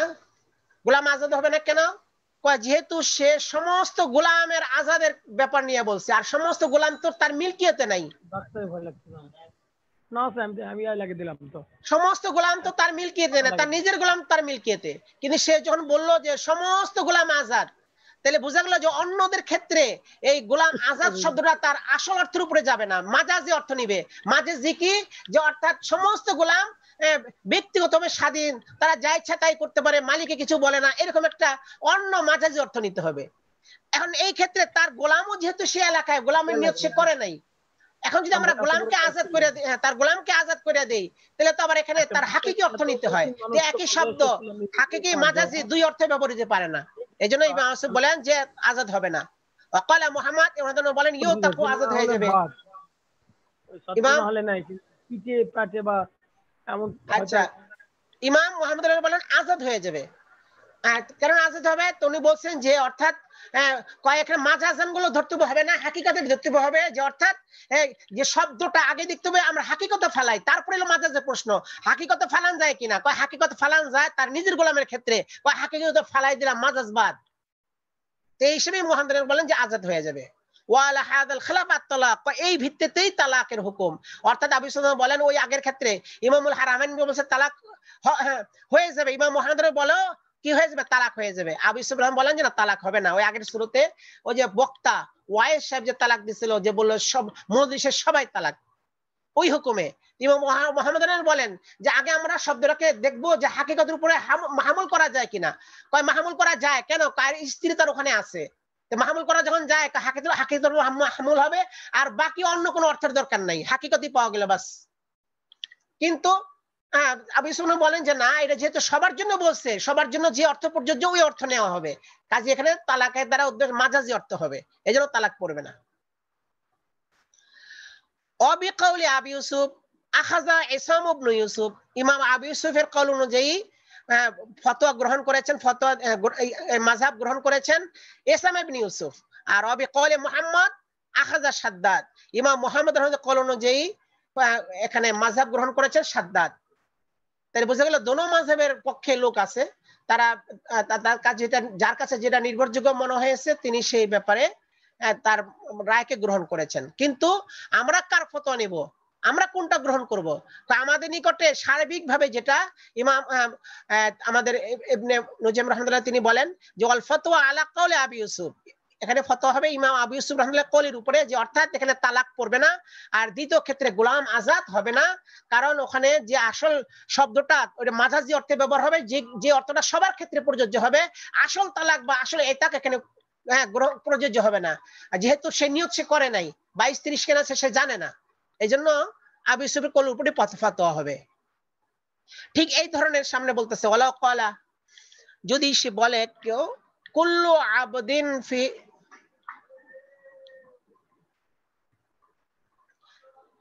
আচ্ছা কি বললো, কুল্লু আবদিন ফি হাদিহিস, হ্যাঁ হাদিহিস সিক্কাতি, আচ্ছা আও আবদুহু ফি সিক্কাতি, সব গোলাম যারা রাস্তার মধ্যে আছে, রাস্তার মধ্যে যত গোলাম আছে হ্যাঁ সবাই আজাদ, অথবা কয় ও আব্দুহু ফিস সিক্কাতি, তার যে গোলাম আছে রাস্তা সে আজাদ। আও ক্বালা কুল্লু আবদিন ফিল জামে হুররুন, জামে মসজিদের মধ্যে যত গোলাম আছে সব আজাদ। ফাহুয়া আলা হাযাল খিলাফ, এখানে এই খিলাফের উপরে, এই ইখতিলাফের উপরে সেই মাসালা, অর্থাৎ ইমাম আবু ইউসুফ বলবেন যে আজাদ হবে না, আর মুহাম্মদ বলবেন যে আজাদ হয়ে যাবে। কারণ এই জায়গায় রাস্তা বলছে যে এই রাস্তা অথবা জামে মসজিদ এটা কিন্তু গোলাম থাকার জায়গা না, কাজে এই জায়গার মধ্যে সাধারণভাবে সবাই থাকে, এই জন্য তার কথাটা আমভাবে সবার জন্য প্রযোজ্য হবে, যেন মাজাজি অর্থ ব্যবহার হবে, হাকিক অর্থ হবে না। আর মুহাম্মদ বলেন যে না, এটা প্রথম তার দেখতে হবে যে হাকিকতের উপরে চালান যায় কিনা, যেহেতু এখানে তার নিজের গোলাম আছে চালান যায়, এই জন্য হাকিকতের উপরেই চলবে। ওয়ালা ক্বালা, এরকম আরেকটা মাসালা, যদি বলে কেউ কুল্লু আবদিন ফি হাযিহিদ দার হুররুন, এই বাড়িতে যত গোলাম আছে সব আজাদ, ওয়া আবিদুহু ফিহা, দেখা গেল যে সেখানে তার গোলামরা ওই ঘরে আছে, তার কয়েকটা গোলাম আছে এই ঘরেই থাকে। এখন যেহেতু গোলাম তার ঘরে থাকা, এটা মানে এটা হলো সামাজিক ভাবে এটা স্বীকৃত, অর্থাৎ গোলামরা নিজের ঘরে থাকতে পারে বা তার ঘরে থাকতে পারে, এটা কাজে এটা স্বাভাবিক ব্যাপার। এই জন্য এই ক্ষেত্রে ইউতাকু আবিদুহু ফি কাউলিহিম জামিআন, সবার কল অনুযায়ী গোলাম আজাদ আজাদ হয়ে যাবে। কেন? সবার কল অনুযায়ী, এখানে কিন্তু আবু ইউসুফ মুহাম্মদ সবাই একমত যে গোলাম আজাদ হয়ে যাবে সবার কল অনুযায়ী। তার কারণ কি? সবার কল অনুযায়ী গোলাম আজাদ হয়ে যাবে এই জন্য যে এই ক্ষেত্রে জন বলল ফি হাযিহিদ দার মানে বাড়ি, আর গোলামের বাড়িতে থাকাটা গোলামের একটা কাজ, কারণ সে তো ঘরের কাজই করবে, তার নিজের মহলের মধ্যে আছে, এই জন্য নিজের মহলের মধ্যে এই শব্দর দ্বারা তার মানে হাকিকির উপর মাহমুল হবে, মানে হাকিকি হলো কি আজাদ হওয়া, এই জন্য তার সব গোলাম আজাদ হয়ে যাবে। আবার যদি ওয়ালাউ ক্বালা, কিন্তু যদি এইভাবে বলে উল্টা করে, হ্যাঁ উইলদু আদামা কুল্লুহুম আহরারুন, বনি আদম যারা আছে সব আজাদ, যত বনি আদম আছে উলদু আদামা কুল্লুহুম আহরারুন, বনি আদম সব আজাদ, এখানে কিন্তু গোলামের কথা আনে নাই, মানে গোলাম শব্দ উল্লেখ করে নাই, করে বনি আদম সব আজাদ। কয় লা ইউতাকু আবিদুহু ফি কাউলিহিম জামিআন, এই ক্ষেত্রেও তার কোনো গোলাম আজাদ, তার গোলামরা আজাদ হবে না সকলের ঐক্যমত্যে। অতএব মুহাম্মদ ইবনে আবু ইউসুফ সবাই বলতেছেন যে গোলাম আজাদ হবে না। কেন? এখানে তো গোলাম শব্দ উল্লেখ করে নাই, না করার কারণে যখন বলছে যে সমস্ত আদম সন্তান যারা আছে সবাই আজাদ, এর দ্বারা বোঝা গেল সে ওই শরঈ আজাদ মুরাদ নেয় নাই, সে মুরাদ নিছে ব্যক্তি স্বাধীনতা, অর্থাৎ প্রত্যেক মানুষের ব্যক্তি স্বাধীনতা আছে, সে ঘুরতে ফিরতে চলতে ফিরতে পারে ইচ্ছা মতো, ওইটা এখানে বুঝেছে, ওইটা উদ্দেশ্য হবে। কারণ গোলাম শব্দ সে উল্লেখ করে নাই, বরং বুলদা আদম উল্লেখ করেছে, তার সাধারণ মানুষের জন্য ব্যাপকভাবে এখানে কাজে ওই মানে এই শব্দ মানে গোলাম হিসেবে এখানে প্রযোজ্য হবে না, তা কাজে কোনো গোলামই আজাদ হবে না, সকলে একমত এই ব্যাপারে। এতগুলো তাফরি করে, এতগুলো তাফরি বয়ান করে, হ্যাঁ আল্লামা ইবনে নুজাইম রাহমাতুল্লাহ তিনি ওই ওয়াজের মাসালাটার সাথে চসপা খাওয়াচ্ছেন, মানে তার ফিট করতেছেন যে ফা মুক্তাজাহু, এই সকল তাফরির হ্যাঁ তাকাজা চাহিদা হলো এই যে আন্নাল ওয়াইজা ইন কানা ফি দারিন তুল্লিকাত, যদি ওয়াজ করনেওয়ালা তার কোনো বাড়িতে হয়, বাড়িতে ওয়াজ করে তাহলে বউ তালাক হয়ে যাবে। ওই বললো যে কারণ যদি ঘটনাটা বাড়িতে হয়, আর সাধারণত মহিলারা বাড়িতে থাকাটা এটা স্বাভাবিক বিষয়, এই জন্য হ্যাঁ সে যে নাও জানে, কিন্তু যেহেতু মহিলা ঘরে থাকা একটা স্বাভাবিক বিষয়, এই জন্য তার না জানাটা ধরা হবে না, ওরফ হিসেবে সামাজিক হিসেবে স্বাভাবিক বিষয়ের কারণে তালাক হয়ে যাবে, এটা প্রত্যেকের ইত্তেফাক কল অনুযায়ী, একবার আবু ইউসুফ সবার কল অনুযায়ী। আর ওয়াইন কানা ফিল জামিই, যদি জামে মসজিদের মধ্যে ওয়াজ করার সময় বলে থাকে যে তোমরা সবাই তালাক, 3 তালাক, অথবা শিক্ষাতে অথবা রাস্তার মধ্যে মাহফিল হচ্ছে তখন বললো, ওই ক্ষেত্রে ফাআলাল খিলাফ, তখন ইখতিলাফ হবে, অর্থাৎ ইমাম আবু ইউসুফ রাহমাতুল্লাহ বলবেন যে তালাক পড়বে না, আর মুহাম্মদ রাহমাতুল্লাহ তালাক পড়বে, এটা আগের ইখতিলাফটা এখানে চলে আসবে। কিন্তু ঘরের মধ্যে ইখতিলাফ হবে না, ঘরের মধ্যে সবার নিকট তালাক পড়ে যাবে, কারণ ঘরে আসাটা স্বাভাবিক, কিন্তু রাস্তায় বা জামে মসজিদে থাকাটা স্বাভাবিক না, এই কারণে এর মধ্যে ইখতিলাফ। ইমাম মুহাম্মদ উনি বলেন যে অস্বাভাবিক হিসেবে হোক তবু তালাক পড়বে না, পড়ে যাবে, আর বেশি করে তালাক পড়বে না। ওয়াল আউলা তাখরিজুহা আলা মাসআলাতিল ইয়ামিন, তবে উত্তম হলো এই মাসালাটাকে, ওয়াইজের মাসালাটাকে তাখরিজ করা মাসলা ইয়ামিনের উপরে, কসমের মাসালার উপরে, হ্যাঁ কয় ওটাও কিন্তু এর সাথে সামঞ্জস্য আছে, একটা মিল আছে একটা।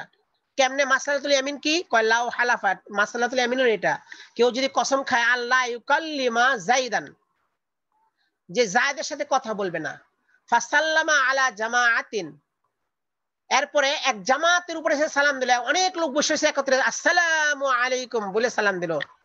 হ্যাঁ হুয়া ফিহিম, এমন জামাত যে জামাতের ভিতরে যায়েদ ছিল, মানে এমন এক জামাতে সালাম দিল যে জামাতের ভিতরে যায়েদ ছিল, অথচ সে বলছে যায়েদের সাথে কথা বলবে না, মুখে বললো যায়েদের সাথে কথা বলবে না, অথচ সালাম দিল। সালাম তো একটা কথা, এখন হানেস হবে কিনা?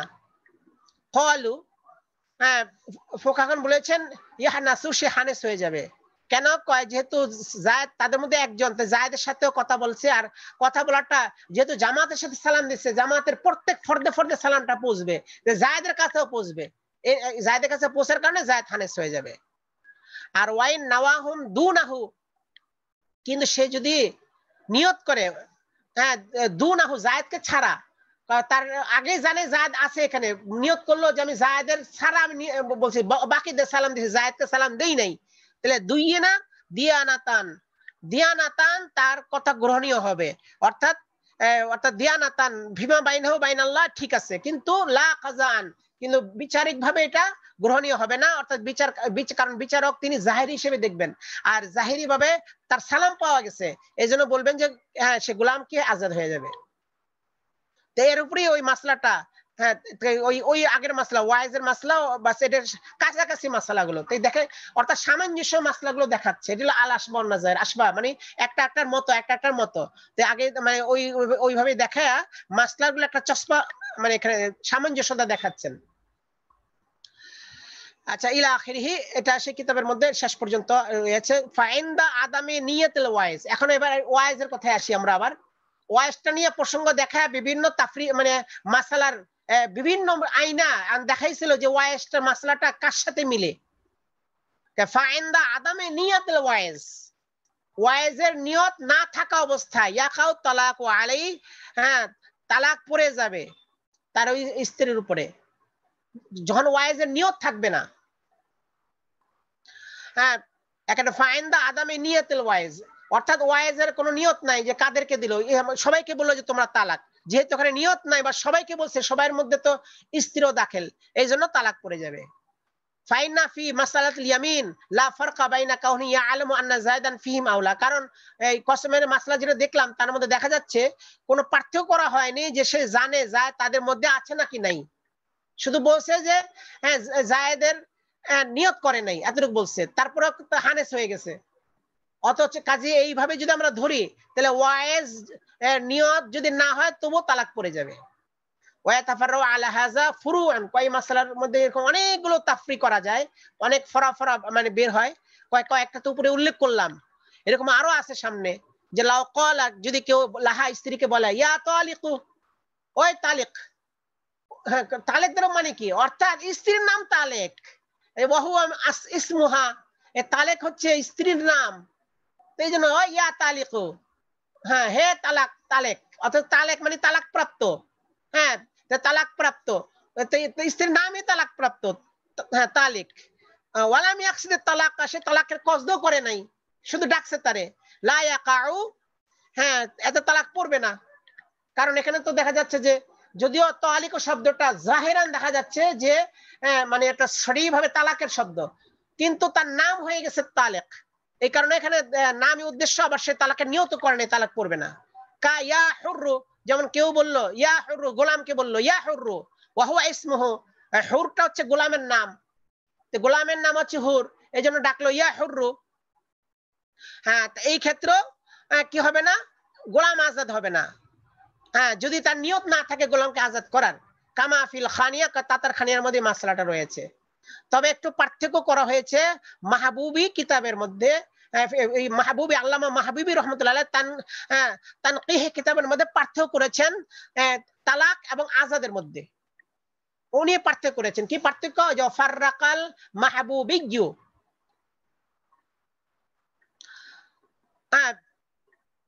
মাহবুবী রহমতুল্লাহ আলাইহি তিনি তাফরিক করেছেন, পার্থক্য করেছেন ফি তানকিহ, তানকিহ কিতাবের মধ্যে বাইনা তালাকি, তালাকের মাঝে ওয়া বাইনাল ইতকি আজাদের মাঝে। তালাকের মাঝে কি বলেছেন? ফালা ইয়াকাউ, কয় তালাক ওয়াকি হবে না। আর ইতকের মধ্যে কি বলেছেন? ইয়াকাউ, ওয়াকি হবে। বলছেন তালাক ওয়াকি, হ্যাঁ এরকম তালাক ওয়াকি হবে না, কিন্তু ইতক ওয়াকি হবে। এটা বলছেন খেলাফুল মাশহুর। আর মুসলিম বলতেছেন যে এটা হচ্ছে মাশহুরের খেলাফ। অর্থাৎ মশহুর হচ্ছে এটাই যে উভয়ের একই হুকুম, হ্যাঁ, অর্থাৎ এখানে তালাক পড়বে না, আজাদ হবে না, একই হুকুম হবে। আসসালামু আলাইকুম। একটু পরে ফোন করেন, ক্লাস হচ্ছে তো, আধা ঘন্টা পরে করেন। তো মশহুর হলো তালাক পড়বে না, আজাদ হবে না। এই পার্থক্য করাটা এটা মাশহুরের খেলাফ, এটা মাশহুরের মধ্যে এটা পড়তেছে না। আর ওয়ালাউ নাজাজাত তালাকা, যদি কেউ তালাককে হ্যাঁ তালিক মুক্ত রাখে, নাজাজা অর্থাৎ তালাকের সাথে কোনো তালিক করে নাই, কোনো কিছু মুআল্লাক করে নাই, ডাইরেক্ট তালাক দিছে। ওয়াকালা, কিন্তু আরাদতু বিহি তালিকা আলা কাজা, আমি তালাককে তালিক করার নিয়ত করেছি, মানে কোন একটা সাথে মুআল্লাক করার নিয়ত করেছি, আলা কাজা এই ভিত্তিতে, মানে এর সাথে মুআল্লাক করার নিয়ত করেছি। কিন্তু সে বলছে নাজাজাত তালাকা, মানে তালাককে কয়েদ ছাড়া উল্লেখ করেছে, তালাকের মধ্যে কোনো কয়েদ উল্লেখ করে নাই, বলছে আনতে তালিকুন, সোজাসুজি। কিন্তু পরে কইলো যে তালিকুন দ্বারা আমার উদ্দেশ্য আছে, এখানে একটা কয়েদ লাগাইছি, মনে মনে আমি একটা কয়েদ লাগাইছি। হ্যাঁ, লাম ইউকবাল, তাকে তার কথাকে গ্রহণ করা হবে না কাজাআন, হ্যাঁ বিচারিক ভাবে, কারণ বিচারিক ভাবে দিবে তার জাহিরের উপরে, সে বলছে আনতে তালিকুন, তুমি তালাক, এখানে তো কোনো কয়েদ নাই।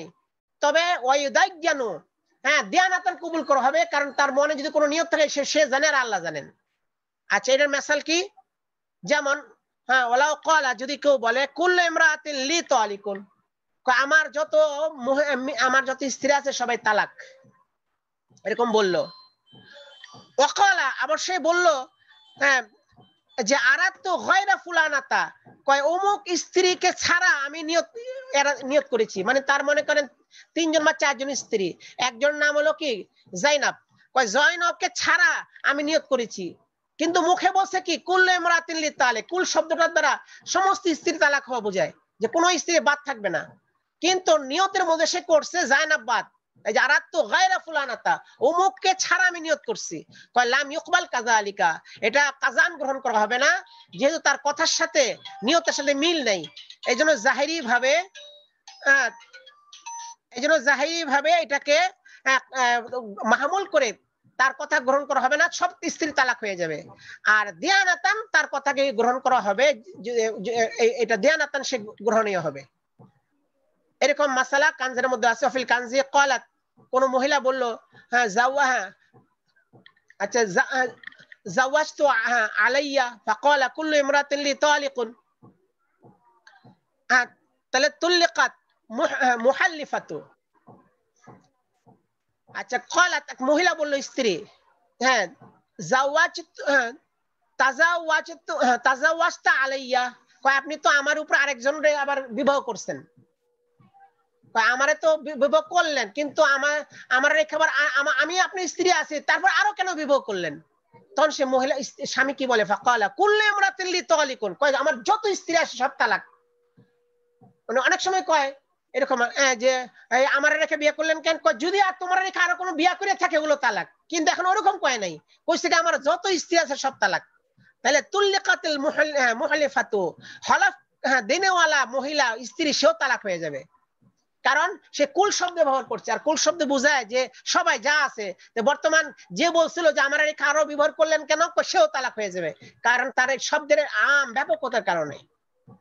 আর যদি সে নিয়ত করে যে আমি স্ত্রী বাদ দিয়ে অন্যের নিয়ত করছি, তাহলে কাজান গ্রহণীয় হবে না, কিন্তু দিয়ানাতান গ্রহণীয় হবে। আচ্ছা, তেমনি ভাবে অফি শারহিল জামিঈ, আচ্ছা কাজী খানের জামিয়া কাজী খান শরার মধ্যে রয়েছে এইভাবেই, ও আন আবি ইউসুফ আনহা লা তুতাল্লাকু, কিন্তু আবি ইউসুফ বলছেন না তালাক পড়বে না, এই যে হলফ কারণেওয়ালা মহিলা তালাক হবে না। অবি আখাযা মাশাইখুনা, এর উপরে আমাদের মাশাইখ গ্রহণ করেছেন, কারণ এটা হবে কি যে এটা হচ্ছে আপনার তালাক পড়বে না কেন, কয় তালাক পড়বে না করিনার কারণে, করিনায় হালিয়া দ্বারা বোঝা যাচ্ছে যে এই স্ত্রী ছাড়া অন্যগুলো তালাক বোঝাচ্ছে। কুল যদিও কুল শব্দে ব্যাপক, কিন্তু যেহেতু হালাফ দেনেওয়ালার উদ্দেশ্য হইলো এখানে এই ক্ষেত্রে যদি কেউ কারো কথার পরিপ্রেক্ষিতে কোনো কথা বলে তাহলে সেই ওই ব্যক্তির কথাও তার কথার মধ্যে যুক্ত হয়। সেই ভিত্তিতে যখন আপনার তালাক দেওয়া স্ত্রী বললো যে আমার সাথে আরো অন্য মহিলাকে আপনি বিবাহ করেছেন, এরপরে সে যখন বললো যে সবাই তালাক, কাজে এইটা যে অর্থাৎ তাকে ছাড়া আরো যাদের বিবাহ করেছে তাদের ক্ষেত্রে প্রযোজ্য হবে, যেহেতু কথাটা এই ধরনেরই ছিল। অর্থাৎ হলফ দিনওয়ালা এইভাবেই তাকে হলফ দেওয়া হইতেছিল। এই জন্য বলছে আমাদের মনকুল হচ্ছে তালাক হবে না, এবং আমাদের মাশায়েখ এটি গ্রহণ করছেন যে তালাক হবে না। ওই মহিলা হলফ দিনওয়ালি মহিলার বাকি যারা আছে ওরা তালাক হয়ে যাবে, কারণ তাদের কথাবার্তার দ্বারা এটি উদ্দেশ্য করিনা মাকালিয়ার দ্বারা এটি বোঝা যায়, করিনা মাকালিয়া। আচ্ছা, আজান হয়ে গেছে, আজকে পর্যন্তই থাক। সুবহানাল্লাহি ওয়া বিহামদিহি সুবহানাকাল্লাহু ওয়া বিহামদিকা আশহাদু আল্লা ইলাহা ইল্লা আনতা আস্তাগফিরুকা ওয়া আতুবু ইলাইক। আসসালামু আলাইকুম ওয়া রাহমাতুল্লাহ।